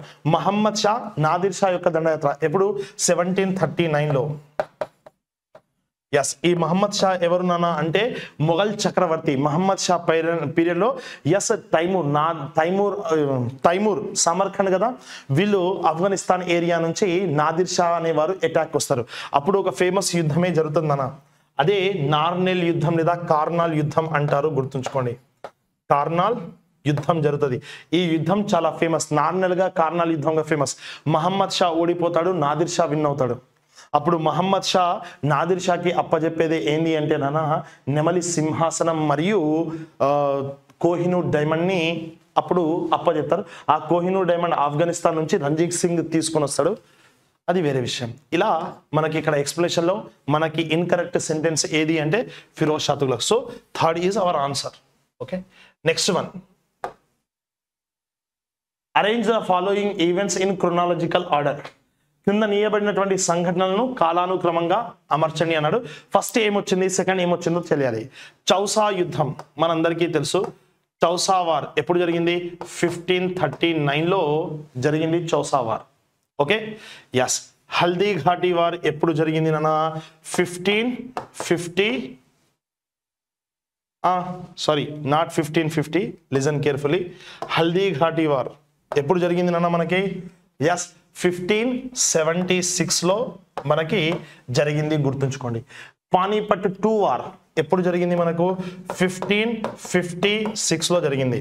సో క్రోనాలజికల్ ఆర్డర్ చూసుకుంటే ఫస్ట్ రావాల్సింది ఏంది మనకి, 39, 56, 76 అంటే ఏ సి తర్వాత బి రావాలి. ఏసీబి ఎక్కడ ఉంది, ఆప్షన్ 4 ఈజ్ అవర్ ఆన్సర్, గుర్తుంచుకోండి. ఓకే, మరి Chausa, Haldi Ghati war, Panipat 2 wars. Just we have a look on this one. Chausa యుద్ధం ఎప్పుడు జరిగిందో చూద్దాం. చౌసా యుద్ధం సార్, చౌసా యుద్ధం 1539లో జరిగింది. ఎవరెవరి మధ్య జరిగింది అంటే హుమాయూన్ వర్సెస్ షేర్ ఖాన్. షేర్ ఖాన్ అన్న షేర్ షా అన్న ఒకటే. షేర్ ఖాన్ యొక్క పేరు 1540లో షేర్ షాగా మారుతుంది. ఓకేనా, ఈ యుద్ధంలో విన్ అయింది ఎవరు నాన్న అంటే షేర్ ఖాన్ విన్ అవుతాడు, హుమాయూన్ ఓడిపోతాడు, గుర్తుంచుకోండి. దీని తర్వాతనే ఇంకో వార్ నాన్న 1540లో జరుగుతుంది. ఆ వారే కనోజ్ వార్, గుర్తుంచుకోండి. దానికే ఇంకో పేరు బిల్గ్రామీ వార్. ఈ వార్ ఎవరెవరి మధ్య జరుగుతుంది, సేమ్ హుమాయూన్ వర్సెస్ షేర్ ఖాన్. మరి విన్ అయింది ఎవరు, షేర్ ఖాన్, హుమాయూన్ లూజర్. ఓడిపోయినటువంటి హుమాయూన్ తన అండర్లో ఉన్న Delhi, Agra submitted or gave to Sher Khan. ఎవరికి ఇచ్చేస్తాడు, షేర్ ఖాన్కి ఇస్తాడు. Sher Khan occupied the Delhi, Agra of Humayun. Then Sher Khan declared himself as a Sher Shah. అప్పుడు షేర్ ఖాన్ ఢిల్లీ, ఆగ్రాలను ఆక్యుపై చేసుకుని షేర్ షా అనే పేరుతో సూర్ వంశ చక్రవర్తిగా షేర్షా సూరి అనే బిరుదుతో మనవడు ఢిల్లీ సింహాసనాన్ని అధిష్టిస్తాడు 1540. అలా సింహాసనాన్ని కోల్పోతాడు హుమాయూన్. మళ్ళీ తిరిగి హుమాయూన్ 1545లో షేర్ ఖాన్ చనిపోయిన తర్వాత అతడి వారసులు అసమర్థులు అవ్వడం చేత 1555 అంటే 15 సంవత్సరాల తర్వాత మళ్ళీ బిల్గ్రామ్ సరిహింద్ లేదా మచ్చివారా వార్లో సికిందర్ సూర్ షేర్ ఖాన్ యొక్క వారసుడు అంటే షేర్షా యొక్క వారసుల్ని డిఫీట్ చేసి వాటిని తిరిగి ఆక్యుపై చేసుకుంటాడు. ఆ విషయం కూడా మనం తర్వాతి క్లాసెస్లో చూద్దాం. రైట్. అది చౌసా వార్. మరి Haldi Ghati war. What is Haldi Ghati war? Haldi Ghati వార్ని పసుపు మైదానాల యుద్ధం అంటారు. Okay, Haldi Ghati means turmeric fields ఇంగ్లీష్లో. అదే తెలుగులో పసుపు మైదానాలు, పసుపును పండించే పొలాలలో మైదానాలలో ఈ యుద్ధం జరిగింది. అందుకే హల్దీ ఘాటీ. హల్దీ అంటే పసుపు మైదానం, గుర్తుంచుకోండి. ఎవరెవరి మధ్య జరిగిందంటే 1576లో ఎవరెవరి మధ్య జరిగింది అంటే 1576లో అక్బర్ వర్సెస్ రాణా ప్రతాప్ సింగ్ కి మధ్య జరిగింది. రాణా ప్రతాప్ సింగ్ మీకు తెలుసు కదా. ఓకే, చేతక్ అనే గుర్రం ఎవరిది? రాణా ప్రతాప్ సింగ్ది. ఈ యుద్ధంలో అదృష్టం కొద్ది అక్బర్ గెలిచాడు, రాణా ప్రతాప్ సింగ్ ఓడిపోయారు. అదే హల్దీ ఘాటీ యుద్ధం. కానీ అక్బర్ రాణా ప్రతాప్ సింగ్ యొక్క మేవాడ్ రాజ్యాన్ని ఆక్రమించలేకపోయాడు. He defeated the Rana Pratap Singh. కానీ ఈ యుద్ధంలో అక్బర్ విజయానికి కారకుడు అక్బర్ యొక్క సేనాధిపతి రాజా మాన్ సింగ్. మన రాణా ప్రతాప్ సింగ్ డిఫీట్ అవుతాడు, గుర్తుంచుకోండి. ఓకే, పానీపట్ 2 వార్ మీ అందరికీ తెలిసిందే. 1556 నవంబర్ 5 నాడు జరుగుతుంది. ఎవరెవరి మధ్య? Akbar versus Hemu 2 or Hemachandra Vikramaditya. మరి యుద్ధంలో విన్ అయింది అక్బర్, యుద్ధంలో చనిపోయింది హేమ 2. అలా హేమును చంపి ఢిల్లీ ఆగ్రాను తిరిగి హుమాయూన్ యొక్క కొడుకు అయిన అక్బర్ ఆక్యుపై చేసుకుంటాడు. అది పంచాయత్. ఈ యుద్ధంలో అక్బర్ విజయానికి కీలక పాత్ర పోషించింది అక్బర్ యొక్క సంరక్షకుడు భైరమ్ ఖాన్. ఏ ఖాన్? Bairam Khan. Okay, that is. So our answer is first one ACB. ACB means the fourth is our answer. Is it clear? Right. Next question. Which of the following statements is or correct? Jaisingh founded the Jaipur city. ఇది కరెక్టే. జైసింగ్ అనేవారు జైపూర్ నగరాన్ని స్థాపించాడు. ఇది కరెక్టే. జైసింగ్ జైపూర్ మరియు ఢిల్లీలో మాత్రమే జంతర్ మంతర్లను నిర్మించాడు. కేవలం ఈ 2 ప్రాంతాలే కాదు నాన్న. The Jaisingh to Savoy Jaisingh అంటారు. ఆమెర్ రూలర్, ఆమెర్ కచ్ వాయి వంశం. మాట్లాడతాను నేను ఫస్ట్ ఈ సెంటెన్స్ కి ఎక్స్ప్లెనేషన్ ఇచ్చిన తర్వాత మాట్లాడతాను. Jaisingh to constructed the Jaipur city is a correct sentence. Jaisingh to Jaipur and ఢిల్లీలో మాత్రమే జంతర్ మంతర్లను నిర్మించాడు. జంతర్ మంతర్ మనందరికీ తెలుసు, ఇట్స్ ఏ అబ్జర్వేటరీ. ఎస్, కేవలం జైసింగ్ టు జైపూర్ మరియు ఢిల్లీలో మాత్రమే జంతర్ మంతర్లను కట్టాడు. ఇంకా 3 ప్లేస్లలో కూడా కడతాడు. వారణాసి, ఉజ్జయిని అండ్ మధుర ఇలాంటి ప్రాంతాల్లో కడతారు. వారణాసి, ఉజ్జయినిలో ఓకే, మధురలో కట్టినటువంటి జంతర్ మంత్రం అదృశ్యమైందంట, కొంతకాలం వరకు కనిపించలేదంట. ఓకే, అలా మొత్తం 5 ప్లేసెస్లో కడతాడు. కానీ ఇక్కడ క్వశ్చన్లో ఏమని మెన్షన్ చేశాడు? జైపూర్ మరియు ఢిల్లీలో మాత్రమే జంతర్ మంతర్లను నిర్మించాడు. కేవలం he was constructed the Jaisingh to established Jantar Mantar observatories. చెప్పాను కదా అబ్జర్వేటరీస్ అని. Observatories at Jaipur and Delhi only. కేవలం అక్కడే కాదు, he just not constructed the jantar mantar at our Jaipur and Delhi. He also constructed in other 3 cities. Ante totally in how many sites? 5 sites. What are they? Varanasi, Ujjaini and మధురలో ఉన్నది మాత్రం మనకి కొన్ని రోజుల వరకు అదృశ్యంగా ఉందంట. So total 5 areas observatory he was constructed, but here the question is mentioned only at Delhi and Jaipur. So this sentence is the wrong. So which sentence is the only correct, Nana? A is the only correct. మీరు నాకు తెలిసి exam రాస్తున్నప్పుడు చాలా confusion అయి ఉంటారు. ఏమని confusion అయి ఉంటారు? జైసింగ్ 2 జైపూర్ నగరాన్ని స్థాపించాడు. ఓకే, ఇది మనం ఆన్సర్. జైసింగ్ 2నే మనకు ఢిల్లీలో జంతర్ మంతర్ కట్టాడు, జైపూర్లో జంతర్ మంతర్ కట్టాడు. కానీ ఇక్కడనేమో అట్లా ఆప్షన్ అనేది మనకి ఎక్కడా కనిపించట్లేదు. ఇవి రెండు కూడా కట్టాడు కదా, ఇదే మనకు కరెక్ట్ ఆన్సర్ అయి ఉంటుందని మీరు 3 పెట్టి ఉంటారు. It's a completely wrong. The correct answer is a. ఎందుకు? జైసింగ్ అనేవాడు కేవలం ఢిల్లీ మరియు జైపూర్లలోనే కాదు, ఇంకా 3 ఏరియాలలో కూడా అబ్జర్వేటరీస్ కట్టారు. కానీ ఈ సెంటెన్స్ ఏమని చెప్తుంది? కేవలం జైపూర్ మరియు ఢిల్లీలో మాత్రమే నిర్మించాడని ఉంది. అక్కడేనా? ఇంకా 3 ఏరియాలలో ఉన్నది కాబట్టి సో ఈ సెంటెన్స్ అనేది wrong. So only 1 is the correct. ఇది అర్థం కాకపోతే చాలా కష్టమవుతుంది ఈ సెంటెన్స్ని అర్థం చేసుకునేటప్పుడు. అందుకే క్వశ్చన్ జాగ్రత్తగా చదవాలి, ఆవేశంతో చదవకూడదు ఎగ్జామినేషన్ రాసేటప్పుడు. Right, next. Which of the following statements is or correct about the Alipore case? Alipore కేసుకు సంబంధించి క్రింది వాటిలో సరైనవి ఏది? ఇది బాంబు కుట్రకు వ్యతిరేకంగా జరిగిన విచారణ. It was a trial against bomb conspiracy. Okay, ఇది కరెక్టే. హేమచంద్ర కనుంగో కలకత్తాలోని మణిక్తాలాల్లో బాంబుల కర్మాగారాన్ని స్థాపించాడు. ఇది కరెక్టే. బిపిన్ చంద్రపాల్ ఇందులో పాల్గొన్నాడు. నో, బిపిన్ చంద్రపాల్కి దీనికి సంబంధమే లేదు. ఓకే, సో ఎన్ని సెంటెన్స్ కరెక్ట్ గా ఉన్నాయి? Right, A and B. Where is the A and B? Option 3 is our correct answer. Okay, here listen carefully. మనకి బెంగాల్ అనుశీలన సమితి అని ఉంటుంది. 1902లో బెంగాల్లోని కలకత్తాలో స్టార్ట్ అవుతుంది. ఎస్ సతీష్ అనేవారు స్టార్ట్ చేస్తారు. ఈ బెంగాల్ అనుశీలన సమితి ఆధ్వర్యంలోనే విప్లవాద్యమాలు ఎక్కువ అవుతాయి బెంగాల్లో, గుర్తుంచుకోండి. అలాంటి వ్యక్తులలో ఒకరు హేమచంద్ర కనుంగో. ఎస్, మనకి అరవింద ఘోష్, బరీంద్ర కుమార్ ఘోష్ ఉన్నారు కదా, వాళ్ళ యొక్క బ్రదరే ఒకరు హేమచంద్ర కనుంగాకు చెప్పారు, నువ్వు ప్యారిస్కి పోరాబాయి అని. అలా ప్యారిస్కి వెళ్ళిన హేమచంద్ర కనుంగో బాంబుల తయారీలో ఎక్స్పర్ట్ అయి వస్తాడు రాబాయ్. ఎక్స్పర్ట్ అయి మణిక్తాలాల్లో బాంబుల కర్మాగారాన్ని స్టార్ట్ చేస్తారు. కానీ ఆ బాంబుల్ని తయారు చేసేటప్పుడు ఒకటి ఎక్స్ప్లోజ్ అయ్యి కొంతమంది చనిపోతారు, 2 పిల్లలు చనిపోతారు. ఓకే, కానీ ఈ హేమచంద్ర కనుంగో అనే వారిని అరెస్ట్ కూడా చేస్తారు, గుర్తుంచుకోండి, అది వేరే విషయం. మరి ఇలాంటి బాంబు కేసు గురించే డిస్కస్ జరిగిందే అలీపూర్ కుట్రా కేసు అంటారు. ముజఫర్పూర్ కుట్రా కేసు అన్న ఇదే. అక్కడ జరిగినటువంటి కింగ్స్ ఫోర్డ్ ని చంపడానికి ప్లానింగ్ చేస్తారు, దాన్ని మనం అలీపూర్ కుట్రా కేసుగా చెప్పుకుంటాం. అలా అలీపూర్లో ట్రైన్ ని కూడా మనోళ్ళు ఏం చేస్తారంటే దోచుకోవడం జరుగుతుంది. ఎవరు? విప్లవ సంస్థానికి చెందినటువంటి నాయకులు, గుర్తుంచుకోండి. సో అదంతా క్లమ్జీగా ఉంటుంది. సో టెన్షన్ ఏం అవసరం లేదు. ఇక్కడ బిపిన్ చంద్రపాల్కు ఇటువంటి యాక్టివిటీస్లో సంబంధం లేదు. ఓకే, ఇక్కడ గుర్తుపెట్టుకోండి, బెంగాల్ అనుశీలన సమితి ఎప్పుడు స్టార్ట్ అయింది? 1902. అనుశీలన సమితి అన్నా బెంగాల్ అనుశీలన సమితి అన్నా ఒకటే. Okay, right.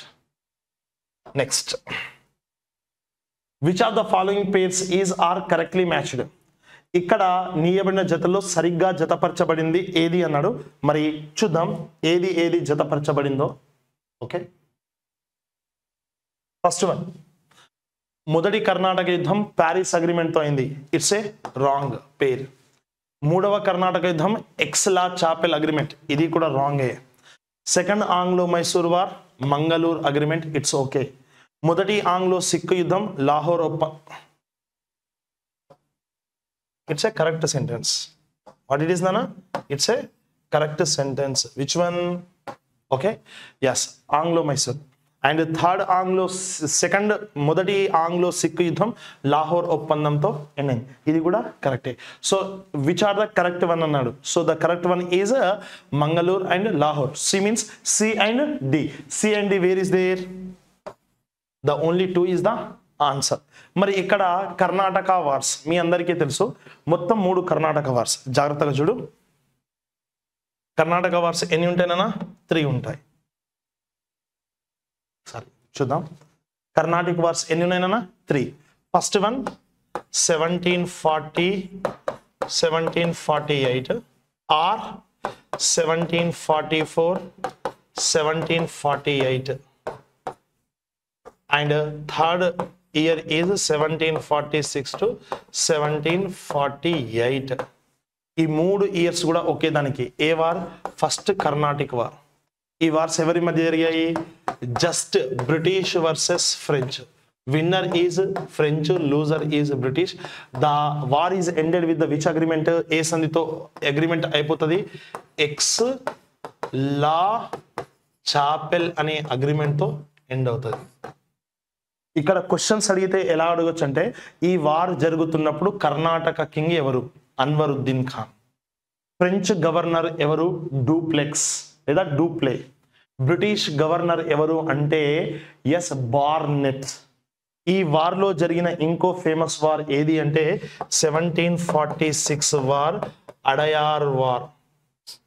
దాన్ని శాంథోమ్ వార్ అంటాం మనం. ఏ వార్ అంటాం? శాంథోమ్ వార్. ఎవరి మధ్య జరుగుతుంది Santhome war? It was happen between the Anwaruddin Khan versus Dupleix. Winner is Dupleix, Anwaruddin Khan is the loser. ఇక Austria civil war is the reason. Austria వారసత్వ యుద్ధం కారణము. అప్పుడు బార్నెట్ అనేవాడు ఫ్రెంచ్ వారి యొక్క స్థావరాలను డిస్ట్రాయ్ చేయడంతో ఫ్రెంచ్ గవర్నర్ జనరల్ అయిన డూప్లే లోబోర్నోయ్ సహాయంతో మద్రాస్ని ఆక్రమిస్తాడు. మద్రాస్ని ఎందుకు ఆక్రమించావు అని అన్వరుద్దీన్ ఖాన్ అడిగితే, వాళ్ళు నా పైన అటాక్ చేయడం చేత ఆక్రమించాలని డూప్లే అంటాడు. అప్పుడు అన్వరుద్దీన్ ఖాన్ ఏమంటాడు? ఆ ప్రాంతం మద్రాస్ తిరిగి ఇచ్చేయంటే డూప్లే ఇవ్వడు. సో శాంథోమ్ వార్ జరిగింది. ఈ వార్లో Anwaruddin Khan defeated, Dupleix is the winner. But this war is ended with which agreement? Aix la Chapelle agreement. ఇది కూడా యూరోప్ లో జరిగిన ఆస్ట్రియా సివిల్ వార్ ఎండ్ అయింది ఆ అగ్రిమెంట్ తో. కాబట్టి ఇదే అగ్రిమెంట్ తో ఫస్ట్ కర్ణాటక వార్ కూడా end. Next war, second Karnataka war ఏంటో చూద్దాం. సెకండ్ వన్, దాని యొక్క పీరియడ్ 1749 to 1754. ఎవరెవరి మధ్య జరిగింది? British versus French. The winner is British, loser is French. The war is end with the agreement Pondicherry Agreement. ఇక నేను ఈ వార్లోకి వెళ్ళను, ఎక్కువ టైం అవుతుంది. మళ్ళీ ఏదైనా సందర్భం వచ్చినప్పుడు క్లియర్గా చెప్తాను. మీ అందరికీ తెలుసు what is the reason of this war? ఈ యుద్ధానికి కారణం హైదరాబాద్లో వారసత్వ యుద్ధం, కర్ణాటకలో వారసత్వ యుద్ధం. కర్ణాటకలో వారసత్వ యుద్ధం ఎవరెవరి మధ్య జరుగుతుంది? మన అన్వరుద్దీన్ ఖాన్, చందా సాహెబ్ మధ్య. హైదరాబాద్లో నాసర్ జంగ్, ముజఫర్ జంగ్. సో ముజఫర్ జంగ్ మరియు చందా సాహెబ్ ఫ్రెంచ్ వారితో కలిసి French group, Anwaruddin Khan and Nasir Jung British వారితో కలిసి బ్రిటిష్ గ్రూప్. ఆ రెండు గ్రూప్లకి మధ్య జరిగిన వారే. ఆ వార్లో ఫస్ట్ ఫ్రెంచ్ వాళ్ళు విన్ అవుతారు, తర్వాత బ్రిటిష్ వాళ్ళు డిఫీట్ అవుతారు. ఫ్రెంచ్ వాళ్ళు ఏం చేస్తారు? ఫస్ట్ అన్వరుద్దీన్ ఖాన్ని అంబూర్ వార్లో చంపేసి ఫ్రెంచ్ తరఫు నుంచి కింగ్ అయింది కర్ణాటకకి ఎవరు? చందా సాహెబ్. మరి హైదరాబాద్ కింగ్ అయిన నాసిర్ జంగ్ని చంపడానికి ఫ్రెంచ్ సైన్యంతో ముజఫర్ జంగ్ హైదరాబాద్కి వెళ్తా ఉన్నాడు. హైదరాబాద్ నుంచి ముజఫర్ జంగ్ని వేసేయడానికి నాసిర్ జంగ్ వస్తున్నాడు. Nasir Jung army, Muzaffar Jung army encountered. ఈ రెండు కూడా ఎదురుపడతాయి. ఎక్కడ? Lakkireddipalli of Karnataka, Lakkireddipalli of Kurnool, Kadapa. ఆ కర్నూలు కడప కింగ్ అయిన హిమ్మత్ ఖాన్ నాసిర్ జంగ్ని వేసేస్తాడు. అందులో గాయాలతో ఉన్న ముజఫర్ జంగ్ ఎస్కేప్ అయి ఆ హైదరాబాద్కి కింగ్ అవుతాడు. తర్వాత ఏమవుతుంది?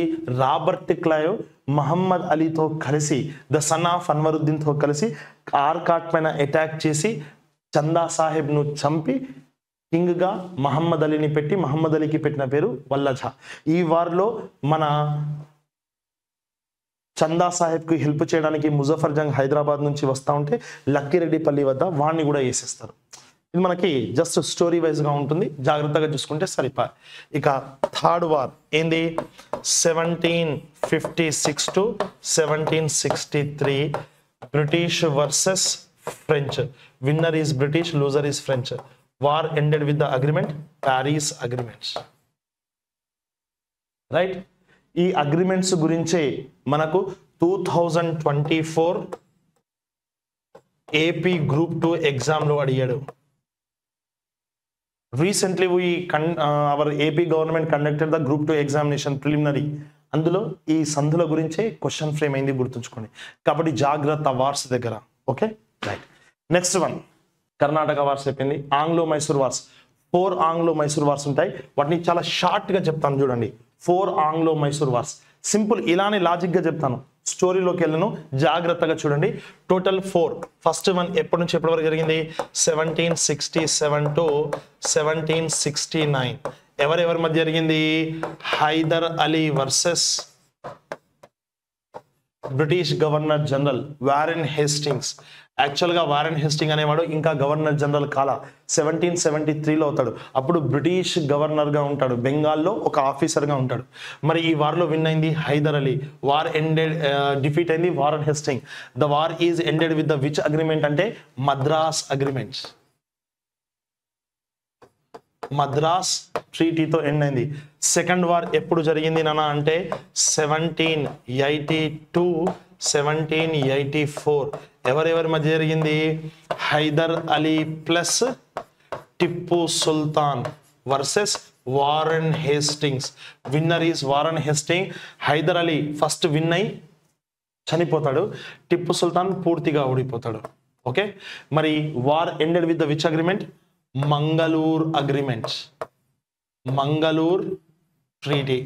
And third war, in this war Hyder Ali was died in the part of 1782 December 6 because of cancer. ఎప్పుడైతే హైదర్ అలీ చనిపోతాడో ఈ వార్లో the decline of Mysore is started. Okay, and third war 1792 1792 ఎవరెవరి మధ్య జరిగింది? హైదర్ అలీ చనిపోయాడు కదా, Tipu Sultan versus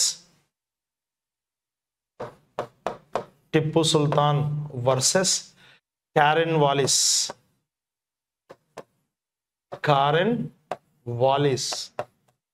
right, the winner is, who is the winner నానా? Cornwallis is the winner. Who is the loser? Tipu Sultan is the loser. మరి the war is ended with the which agreement అన్న? Srirangapatnam agreement.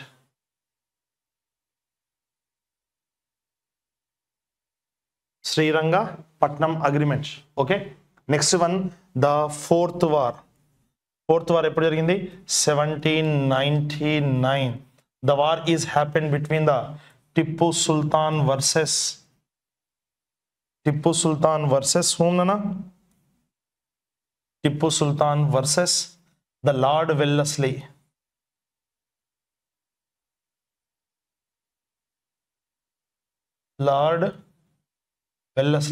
The winner is Lord Wellesley. In this war Tipu Sultan is సభకు నమస్కార్. మరి చనిపోతే సన్ని ఉంటుందా? ఉండదు. మరి చనిపోతే సన్ని ఉంటుందా భయ్? ఉండదు.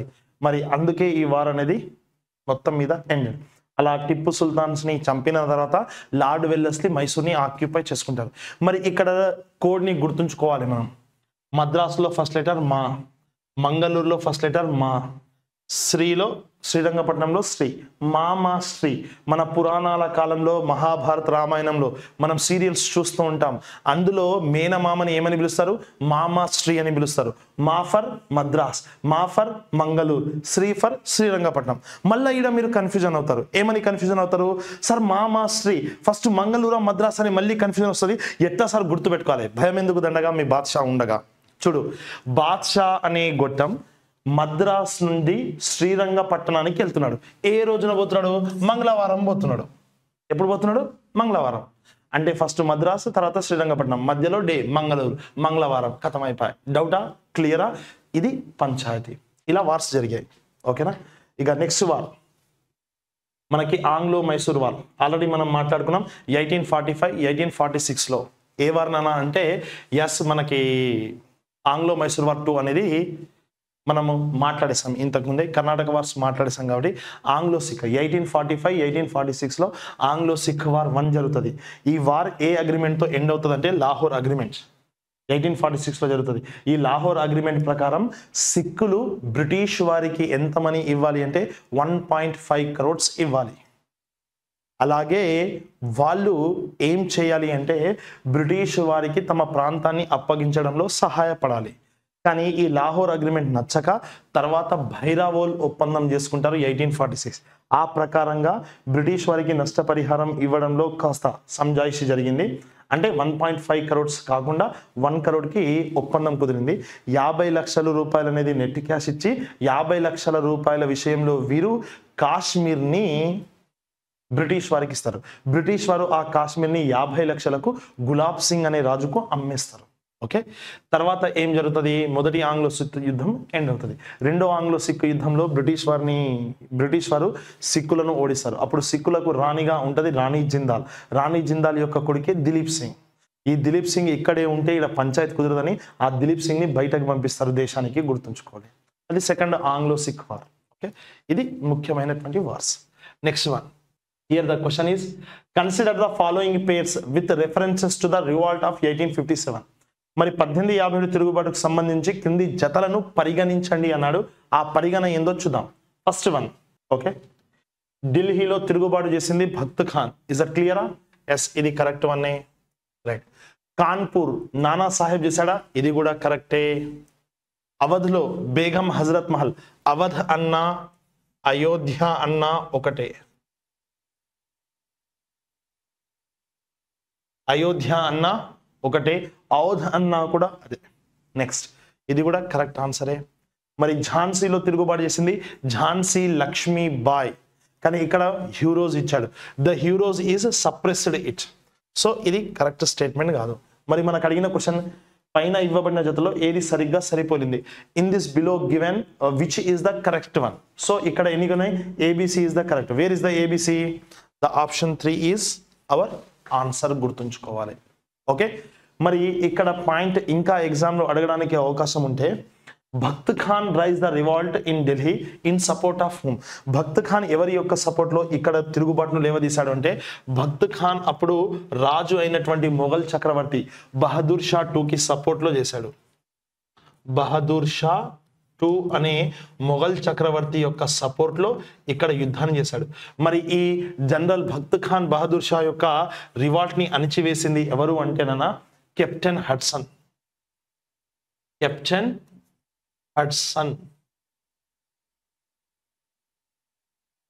హడ్సన్ ఈ తిరుగుబాటును అణిచివేశాడు. బహదూర్ షా 2ను రంగూన్ జైల్లో ప్రిజనర్గా పెడతాడు. భక్త్ ఖాన్ అనేవాడు చనిపోతాడు వారిలో, గుర్తుంచుకోండి. Bakht Khan was killed by captain Hudson. మరి Nana Sahib rise the revolt in Kanpur. మరి కాన్పూర్లో నానా సాహెబ్కి రివాల్ట్ని అణిచివేసింది ఎవరు అంటే sir Colin Campbell. Sir Colin Campbell, గుర్తుంచుకోండి. మరి after the defeat Nana Saheb escaped to Nepal. Nana Saheb నేపాల్కి పారిపోతాడు. అయోధ్యలో కూడా తిరుగుబాటును లేవదీసింది కొలిన్ హజరత్ మహల్. బిర్జిస్ ఖాద్రీ అనే తన దత్తపుత్రుడిని కింగ్గా యాక్సెప్ట్ చేయరు because of doctrine of lapse. So Hazrat Mahal rise the revolt. అప్పుడు రివాల్ట్ని అణిచివేసింది Colin Campbell.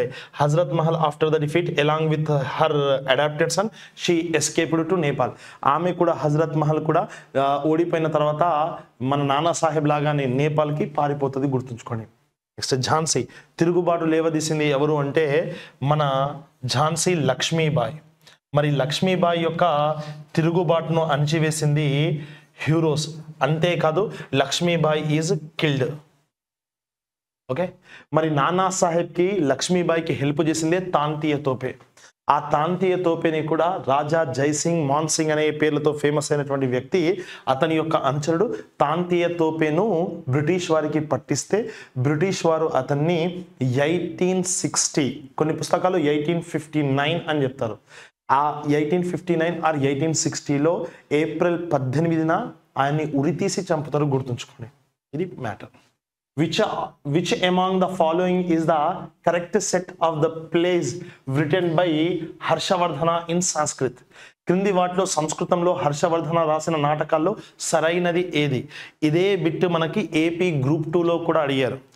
Right, what are they? Harshavardhana రాసినటువంటి నాటకాలు ఏవి అంటే, హర్షవర్ధన wrote 3 dramas. అవి ఏంది అంటేనా, Harshavardhana wrote the 3 dramas. What are they? మనం ఒక వస్తువును చూడాలి అంటే ఆ వస్తువు యొక్క ధర, ప్రైస్ ని చూస్తాం. ఇక్కడ ప్రైస్ ని మనం ఏమంటాం? M R P, maximum retail price. M R P in alphabets of English యొక్క అక్షరమాలలో ఎం తర్వాత వచ్చే letter, after the M which alphabet is there నానా? N. So our code is NRP.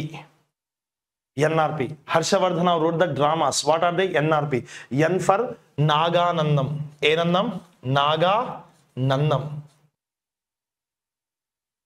R for Ratnavali. Evali? Ratnavali. Priyadarshika. ఎక్కడ ఉందో చూద్దాం. నాగానందం, ప్రియదర్శిక and రత్నావళి. So answer is 3 is our answer. Okay, is it clear? Right. మరి Harshavardhana also issued the which one Nana? Inscriptions. What are the inscriptions of Harshavardhana? Code is MBS. If you want to become a doctor, you must be pursue MBBS. మనం doctor అవ్వాలంటే MBBS చేయాలి. 2 Bలు కాబట్టి ఒక B తీసేస్తే MBS. M for Julai సినిమాలో Ileana character name Madhu. Here the inscription is Madhuban inscription. Julai మూవీలో hero Allu Arjun. Allu Arjun ముద్దు పేరు బన్నీ. హియర్ బన్సీ ఖేరా. ఏ ఖేరా? బన్సీ ఖేరా ఇన్స్క్రిప్షన్. అండ్ సా మీన్స్ సోనే పట్. ఏ పట్ననా? Sonepat. These are the inscription. మరి Malavikagnimitram Vikramorvashiyam Abhijnana Shakuntalam written by the Kalidas. The Shakespeare of India అనే టైటిల్తో ఫేమస్ కాళిదాస్. ఆయన రాసినటువంటి ఇంకా 3-4 కావ్యాలు ఉన్నాయి. ఏంటవి Kavya's? Which Kavya's return by the Kalidas? That is ఋతు సంహారం అండ్ కుమార సంభవం and also the most important అన్న ఋతు సంహారం డిస్క్రైబ్డ్ అబౌట్ ద సీజన్స్. కుమార సంభవం డిస్క్రైబ్డ్ అబౌట్ కుమారస్వామి. కుమారస్వామి గురించి చెప్పే కుమార సంభవం, ఋతువుల గురించి చెప్పే ఋతు సంహారం అండ్ లార్డ్ రామా గురించి చెప్పే Raghuvamsham. And the most toppers one, popular one, that is famous one, that is called as the which one అనా? ఎస్, మేఘ సందేశం. మేఘ సందేశం చాలా పవర్ఫుల్, గుర్తుంచు, చాలా గొప్పదనమాట. మేఘాల ద్వారా ప్రియుడు తన విరహ ఆవేదనను తన ప్రేయసికి పంపిస్తాడు. అది కాళిదాస్ రాసినటువంటి మేఘ సందేశం. మరి స్వప్నవాసవ దత్తం, బాసుడు, పంచతంత్ర, పంచరాత్ర మరియు ప్రతిజ్ఞ యుగంధరాయణం వాటి రాసింది బాసుడు. మరి నాగానందం ఇవి మనోడే రాసింది, గుర్తుంచుకోండి. రైట్. నెక్స్ట్ మన క్వశ్చన్ ఏందో చూద్దాం. Which among the following are the terms used for coins of the Gupta's period?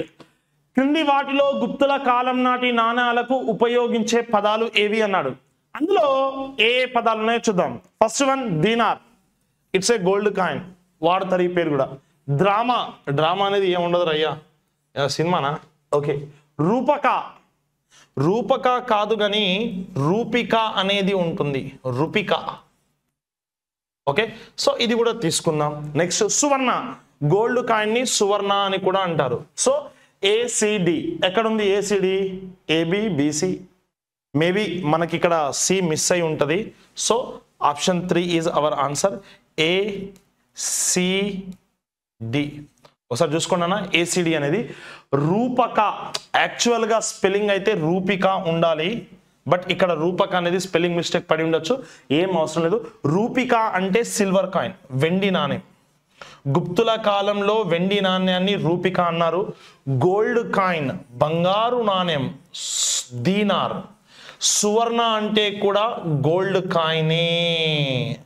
Okay. మరి కాపర్ కాయిన్స్, రాగి నాణ్యాలు ఉన్నాయంటే గుప్తాస్ పీరియడ్లో రాగి నాణ్యాలు లేవు. కానీ ఫాహియాన్ అనేవాడు ఏమని రాశాడు అంటే, ఫాహియాన్ ఫకోక్షి అనే గ్రంథంలో ఏమని రాశారు అంటే, మన గుప్తుల కాలంలో కౌరీలు అనే నాణ్యాలు ఉండేవంట. ఎలీలు, కౌరీలు. The cowrie coins are exist in Guptas period. This line mentioned by Fahien. మరి వాట్ ఈస్ కౌరీలు? కౌరీలు అంటే గవ్వలు, షెల్స్ నాన్న, షెల్స్. మనకు చెరువులలో కనిపిస్తాయి కదా షెల్స్. ఓకే, గవ్వలు గుర్తుంచుకోండి. గవ్వల్ని కౌరీలుగా వాడేవారంట, కాయిన్స్ గా కూడా కన్సిడర్ చేసేవారట. ఇది Guptas period. Is clear? Right. Next one. Consider the following statements is are related to the features of bhakti movements. క్రింది ప్రకటనలను భక్తి ఉద్యమ లక్షణాలకు సంబంధించిన వాటిని పరిగణించండి అన్నాడు. First one, condemnation of rituals, ceremonies and blind faith. ఏమన్నారు? ఆచారాలు, వేడుకలు మరియు మూఢ విశ్వాసాలను ఖండించడం. ఇది కరెక్టా అంటే yes, it's correct. Rejection of idol worship by many saints. Which of the statements given above is or correct. చాలా మంది సాధువులు విగ్రహాల ఆరాధనను తిరస్కరించారు. ఎస్, ఇది కూడా కరెక్టే. సార్ హిందూయిజంలో ఐడల్ వర్షిప్ లేదంట, ఇది వేదాలు కూడా చెప్తుంది. ఇది నా మాట కూడా కాదు, ఇది ఎవరి యొక్క మాట అంటే రాజా రామ్ మోహన్ రాయ్ గారు కూడా చెప్పారు. స్వామి దయానంద సరస్వతి గొప్ప సాంఘిక సాంస్కృతిక పునరుజ్జీవనానికి నాంది పలికిన వారు. మరి భక్తి ఉద్యమాన్ని స్టార్ట్ చేసిన ఆది శంకరాచార్య, రామానుజాచార్య విష్ణువుకి లేదా శివుడికి ఒక రూపాన్ని ఆపాదించడం కరెక్ట్ కాదు అని చెప్పడం జరిగింది. హిందూయిజంలో యాక్చువల్గా ఐడల్ వర్షిప్, ఈ ఐడల్ని అవలంబించడం, పూజించడం కాదు, వాటిని గౌరవించడం అని చెప్పారు. ఒక విగ్రహ ఆరాధన, ఒక రూపంలో పూజించడం కరెక్ట్ కాదు అని చెప్పడం జరిగింది. ఆ దేవుడు ఏ మనసును చూస్తాడంట? Inner soul. ఎస్, నేను టిప్ టాప్గా నామం పెట్టేసుకొని టిప్ టాప్గా పంచ కట్టుకొని అది కాదు, మన హృదయం ఎంత స్వచ్ఛంగా ఉందో తెలుసుకోవాలి, అది ఇంపార్టెంట్. వాళ్ళే ఆచారాలు, వేడుకలు మరియు మూఢ విశ్వాసాలను ఖండించారు. ఎస్, ఇలా వెళ్తున్నాం, ఎదురుగా నల్లపిల్లి వచ్చింది, ఓ 10 నిమిషాలు కూర్చొని పోవాలి, ఇది మనం ట్రెడిషన్స్లో మనం చూస్తూ ఉంటాం. ఇలాంటివి మూఢ విశ్వాసాలను ఏమంటాం మనము? స్ట్రాంగ్ బిలీవ్స్ అంటాం వీటిని. ఎస్ రైట్, వీటిని మనం ఏమంటాం? మూఢ విశ్వాసాలు అంటాం, గుర్తుంచుకోండి. ఇలాంటి వాటిని పాటించడం కరెక్ట్ కాదు అని ఎస్ మన ఎవరు చెప్పడం జరిగింది అంటే భక్తి ఉద్యమకారులు చెప్పారు. దానికి ఎగనెస్ట్ గానే వాళ్ళు స్టార్ట్ చేసిన ఉద్యమమే భక్తి ఉద్యమం. హిందూ మతంలో ఉన్నటువంటి కొన్ని లోపాలను, ఎస్ అనవసరమైనటువంటి కొన్ని పద్ధతులను ఫాలో అవుతున్నారు మన వాళ్ళు, వీటిని మనం దూరం చేయాలి అనే ఉద్దేశంతో స్టార్ట్ అయిన ఉద్యమమే భక్తి ఉద్యమం. దానికి జీవం పోసింది జగద్గురు ఆది శంకరాచార్య. ఆయన లైఫ్ స్టైల్ని మీరు తెలుసుకోవాలి, ఎంతో గొప్పగా ఉంటుంది ఆయన లైఫ్ స్టైల్. ఓకే, రామానుజాచార్య అద్భుతంగా ఉంటుంది. మన వాళ్ళు హయ్యర్ క్యాస్టెస్, లోయర్ క్యాస్టెస్ని హిందూయిజంలో అణచడానికి ప్రయత్నం చేస్తారు. కానీ హయ్యర్ క్యాస్ట్లో ఉన్నటువంటి రామానుజాచార్య, ఆది శంకరాచార్య ఈ క్యాస్ట్ సిస్టమ్కి ఎగనెస్ట్గా ఫైట్ చేయడం జరిగింది. ఆ ఆచారాలు, సాంప్రదాయాలు కరెక్ట్ కాదు అని చెప్తారు. ఇది matter. So both sentences are correct. Okay, next question. Match the following Indus civilization locations and characteristics. ఇక్కడ నగరాలు ఇచ్చాడు, ఆ నగరాల్లో ఏమేమి దొరికాయో ఇచ్చేసి మ్యాచ్ ద ఫాలోయింగ్ అన్నాడు. సో ఇక్కడ చూద్దాం ఏమేమి దొరికాయో అనేది. Yes, Mohenjodaro first sentence. మొహెంజోదారోలో వరి పొట్టు లభించిందన్ను.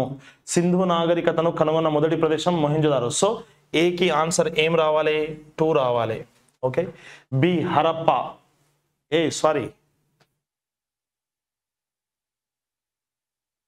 ఓకే, వరి పొట్టు లభించిందా మొహెంజోదారోలో? సింధు నాగరికతను కనుగొన్నారా? నో. అతి పెద్దదైన సింధు నాగరికత ప్రదేశం Mohenjo-daro. So option 3 is the correct one. Option 3 ఉండాలి ఇక్కడ. ఏముండాలి? Yes, మొహెంజోదారోకి option 3. హరప్పా మొదటగా కనుగొన్న ప్రదేశం ఆప్షన్ 2. రంగాపూర్లో ఏం దొరికింది? వరి పొట్టు దొరికింది 1. ఇక మిగిలింది 4. అగ్గి వల్ల అంటే ఆ ఫైర్ మూలంగా నాశనం అయింది కోట్ డిజీ 4. సో ఆన్సర్ ఏం రావాలి మనకి? 3214 ఎక్కడుందో చూడండి. 3214 is first option. So our answer is first. Mohenjodaro, Sindhi భాషలో మొహెంజోదారోని ఏమని పిలుస్తారంటే the place of dead mound, మృతుల దిబ్బ అంటారు. హరప్పాని ఋగ్వేదాలో హరియూం ప్రియ అంటారు. ఓకే, ఇత్సింగ్ అనేటటువంటి చైనీస్ అంబాసిడర్ దీన్ని ఏమని కామెంట్ చేశాడు అంటే హుయాన్ సాంగ్ ఇత్సింగ్లు దీన్ని హోసా అనే పేరుతో పిలిచారు. ఓకే, రంగాపూర్ ఇక్కడే మనకు వరి పొట్టు లభిస్తుంది, మోస్ట్ ఇంపార్టెంట్. కోట్ డిజైన్ అగ్ని వల్ల నాశనం అవుతుంది, గుర్తుంచుకోండి. ఓకే, మొహెంజోదారోలో మనకి ఇంకా ఏం దొరికాయి అంటే ఐడల్స్ దొరికాయి, పశుపతి అండ్ అమ్మ తల్లి గాడెస్. హరప్పాలో ఏం దొరికింది అంటే 12 స్మాల్ గ్రానరీస్ దొరికాయి. In each row 6 granaries. 12 చిన్న ధాన్యాగారాలు, ఒక వరుసలో 6 ధాన్యాగారాలు. అందుకే దీన్ని ధాన్యాగారాల నగరం అంటారు. దీన్ని the place of dead mound, మృతుల దిబ్బ అంటారు. ఎక్కడ తవ్వినా అస్థికలే దొరికాయి. ఓకే, ఇది మనకు జనరల్గా తెలిసిందే, ఎక్కువగా నేను ఇక్కడ మాట్లాడి టైంని వేస్ట్ చేయను. Okay right, next one. What is that? Where is the Takshashila is a famous educational centre in ancient India located now. ప్రాచీన భారతదేశంలో ప్రసిద్ధి విద్యా కేంద్రంగా వెలిసిన తక్షశిల యూనివర్సిటీ ప్రస్తుతం ఎక్కడుంది? ఈ బిట్ 2016-17 తెలంగాణ ఫార్మేషన్ తర్వాత జరిగిన ఫస్ట్ గ్రూప్ 2 ఎగ్జామ్లో అడిగిన బిట్ ఇది. ఎగ్జాక్ట్గా ఇదే క్వశ్చన్ రావాలి. Answer is Rawalpindi, Pakistan. పాకిస్తాన్లోని రావల్పిండిలో ఉంటుంది తక్షశిల యూనివర్సిటీ. సార్ మేము తక్షశిల గాంధార ఆఫ్ఘనిస్తాన్ అనుకున్నాం, నువ్వేంది పాకిస్తాన్ అంటున్నావు అంటే ఇప్పుడు అది పాకిస్తాన్ కిందకి వచ్చింది, అప్పుడు గాంధార అంటే ఆఫ్ఘనిస్తాన్ ఏరియా కిందనే ఉండేది. Okay right. Next, match the items in list 1 below with the leaders in list 2. ఏమని ఇచ్చాడు అంటే ఇక్కడ కోల్ తిరుగుబాటు ఉంది, అక్కడ లీడర్స్ ఉన్నారు, వాళ్ళని మ్యాచ్ ద ఫాలోయింగ్ అన్నాడు, గుర్తుంచుకోండి. మరి ఆ మ్యాచ్ ద ఫాలోయింగ్ ఏందో చూద్దాం. రైట్, కోల్ తిరుగుబాటు నిర్వహించింది అందులో ఎవరు అంటే Buddho Bhagat, option 3. Okay yes. Next, Rampa revolution మనందరికీ తెలుసు, మన మన్యం పులి, ఎస్ అల్లూరి సీతారామరాజ్. నెక్స్ట్, ఖోండ్ తిరుగుబాటు చక్ర బిషాయ్, చక్ర బిషాయ్ ఎక్కడున్నాడు, చక్ర బిషాయ్ ద 4th. అండ్ మిగిలిన 1 ఎవరు, కన్హా సంతాల్ తిరుగుబాటు the 1. So 3 2 4 1. Where is the 3 2 4 1? 2 4 2 3 3 2 4 1. The option is option 3 is our answer. Sir ఈ ట్రైబల్స్ ఎందుకు రివాల్ట్ చేశారు? బ్రిటిషర్స్కి ఎగనెస్ట్ గానే రివాల్ట్ని చేశారు. ఎందుకు? బ్రిటిష్ వారు తీసుకొచ్చిన అటవీ చట్టాలు ఇవన్నీ కూడా 1857 రివాల్ట్ కంటే ముందు జరిగినటువంటి రివాల్ట్స్, గుర్తుంచుకోవాలి. Okay right. Next one, why did Dr. B.R. Ambedkar support the reservation of separate constituencies for depressed classes? అణిచివేతకు గురైన తరగతుల వారి కోసం ప్రత్యేక నియోజకవర్గాల కేటాయింపును డాక్టర్ బిఆర్ అంబేద్కర్ ఎందుకు సమర్థించాడు? Because to outset the Congress from power, Congress ను అధికారం నుండి దింపేయడానికి. No, it's a absolutely wrong statement. తమను తాము రక్షించుకోవడానికి అణిచివేతకు గురైన తరగతుల వారికి కొంత రాజకీయ అధికారం అవసరం. ఎస్, ఏంది? To the depressed classes need some political power to protect them selfs. Yes, ఇది కరెక్ట్ వన్. సమాంతర ప్రభుత్వాన్ని నడపడానికి. నో. బ్రిటిష్ వారితో విడిగా పోరాడడానికి. No. So the option 2 is our correct answer. Next question ఏంటో చూద్దాం. Match the following.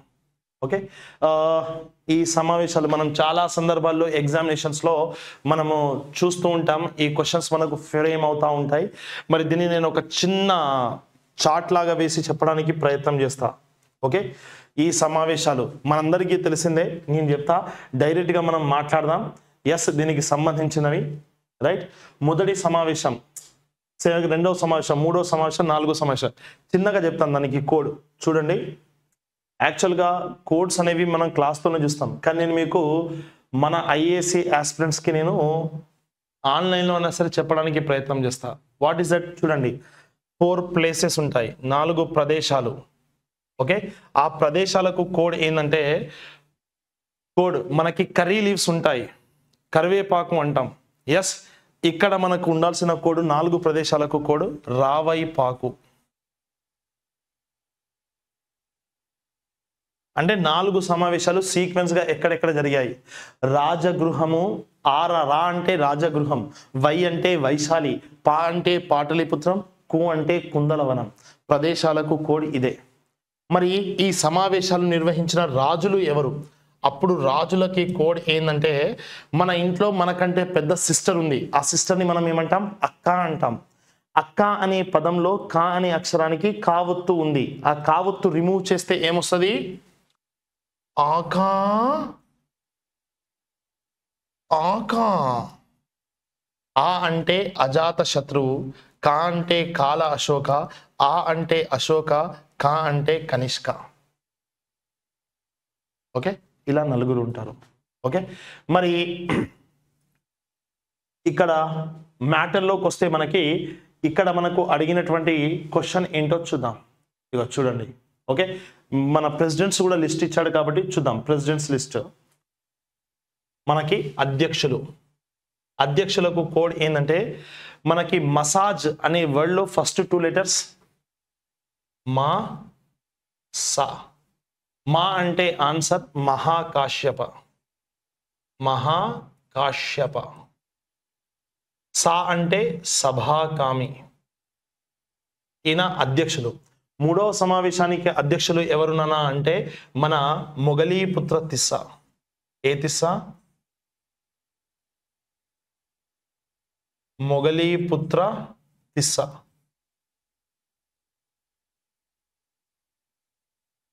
Tissa. Next 4వ సమావేశానికి ఇద్దరు ఉంటారు, ఒకరు వాసుమిత్ర అండ్ సెకండ్ వన్ సభాకామి.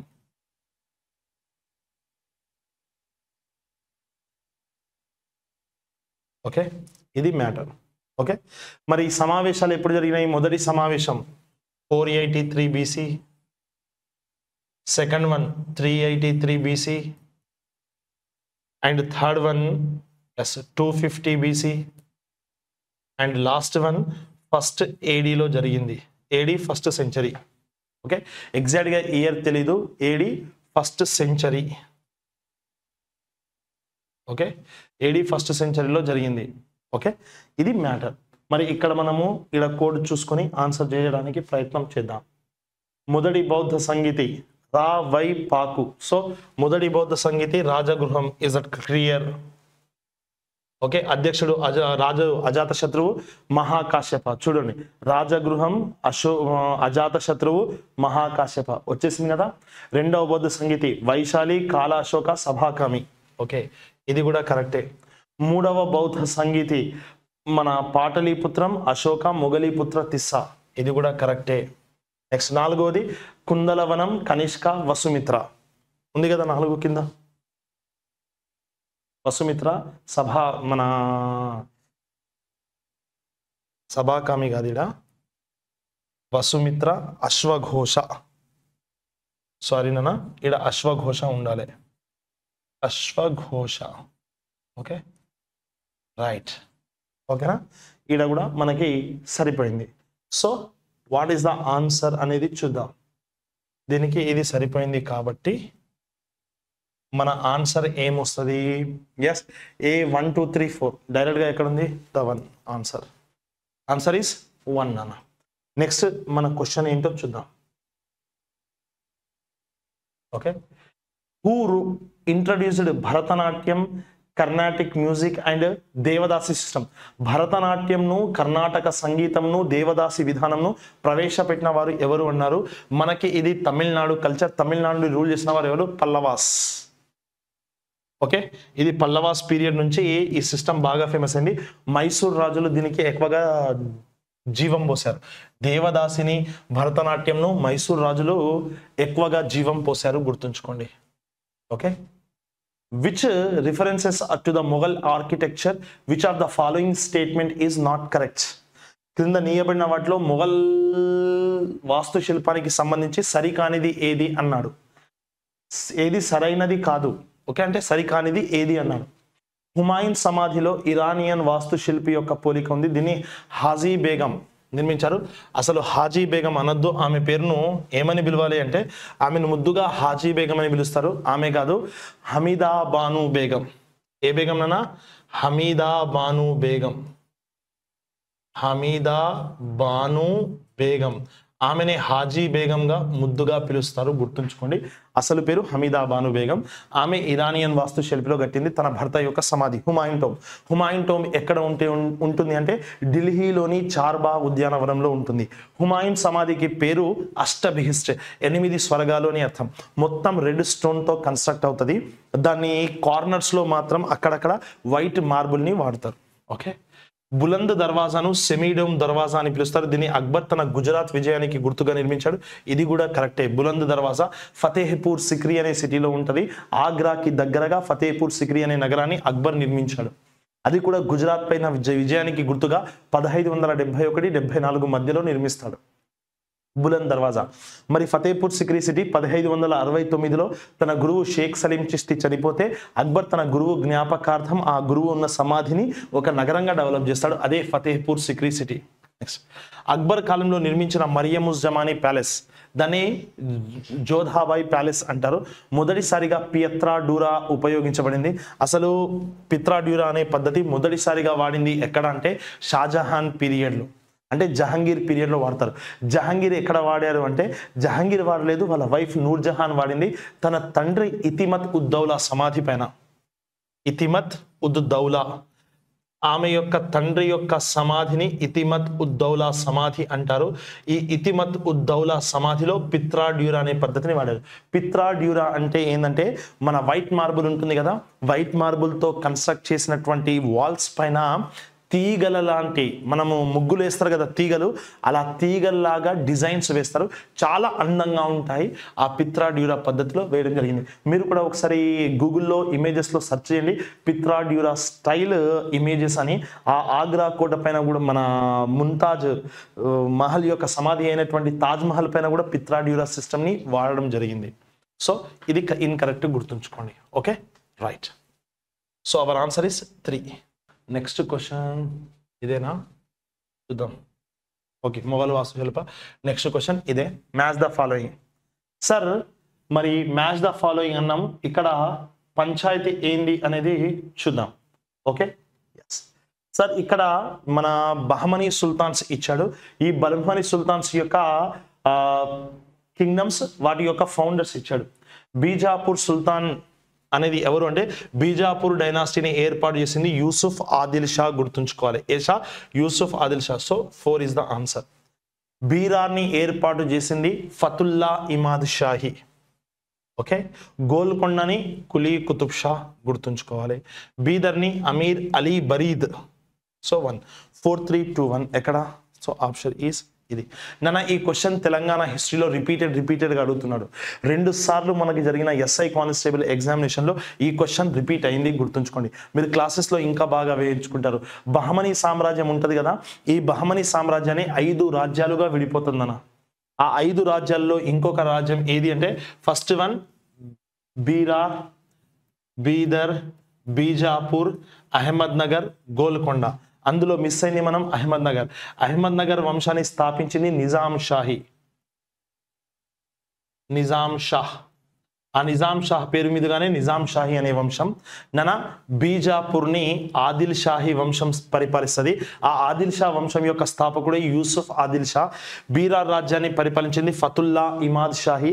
ఆ పేరు మీదుగానే ఇమాద్ షా అనే వంశం అనే పేరు వస్తుంది.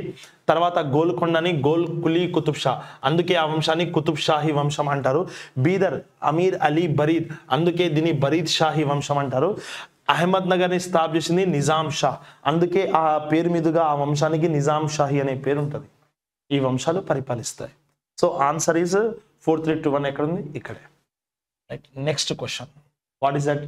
Consider the following statements and choose the correct option. ఇక్కడ మనకు రాష్ట్రకూట రాజులు ఇచ్చారు, వారి యొక్క నాట్ ఓన్లీ రాష్ట్రకూట, కొంతమంది రాజ్యాలు ఇచ్చారు, వారి రాజధానులు ఇచ్చారు. అందులో కరెక్ట్గా ఉన్నది ఏది అన్నాడు. Yes, so shall we observe it. Rashtrakutas capital city కనోజా? No. What is the Rashtrakutas capital city? మనందరికీ తెలిసిందే ఎల్లోరా. ఎల్లాపురం అంటారు. నెక్స్ట్ చందేలాస్ క్యాపిటల్ సిటీ ధారా? నో, ఇది కూడా correct, wrong answer. Chandelas capital city Khajuraho. ఇంతకుముందు చెప్పుకున్నాం ఖజూరహో దేవాలయాలు అని. ఖజూరహో. ఓకే. చౌహాన్ అజ్మీర్, ఇది కరెక్టే. పృథ్వీరాజ్ చౌహాన్ యొక్క capital city Ajmer, it's a correct. Gahadavala capital city బిస్మల్ అన్నాడు, it's a wrong one. What is that అన్న? కన్యాకుబ్జం. సార్ కన్యాకుబ్జాన్ని మనం ప్రజెంట్ ఏమని పిలుస్తున్నాం? Kanyakubjam is present day known as the Kannauj. Gahadavala dynasty యొక్క క్యాపిటల్ సిటీ గుర్తుంచుకోండి. నెక్స్ట్. ఓకే, థ్యాంక్ యూ నాన్న. ఇవి మన ఇండియన్ హిస్టరీ క్వశ్చన్స్. నాన్న జాగ్రత్తగా ప్రిపేర్ అవుతూ జాగ్రత్తగా నేర్చుకోండి, లేదంటే మీరు చాలా కష్టపడాల్సి వస్తుంది. ఎందుకంటే చాలా సఫర్ అవ్వాల్సి వస్తుంది. ఒక్కొక్క క్వశ్చన్కి రిలేటెడ్గా మీరేం చేయాలి? ఈ క్వశ్చన్ పేపర్ దగ్గర పెట్టుకున్నప్పుడు ఈ రాష్ట్రకూటాస్ గురించి 2 పాయింట్స్, చందేలాస్ గురించి 2 పాయింట్స్, చౌహాన్ డైనాసిటీ గురించి 2 పాయింట్స్, గహద్వాలా డైనాసిటీ గురించి చదువుకుంటే మీ దగ్గర ఎక్కువ కంటెంట్ వస్తుంది. ఓకేనా? Right, thank you.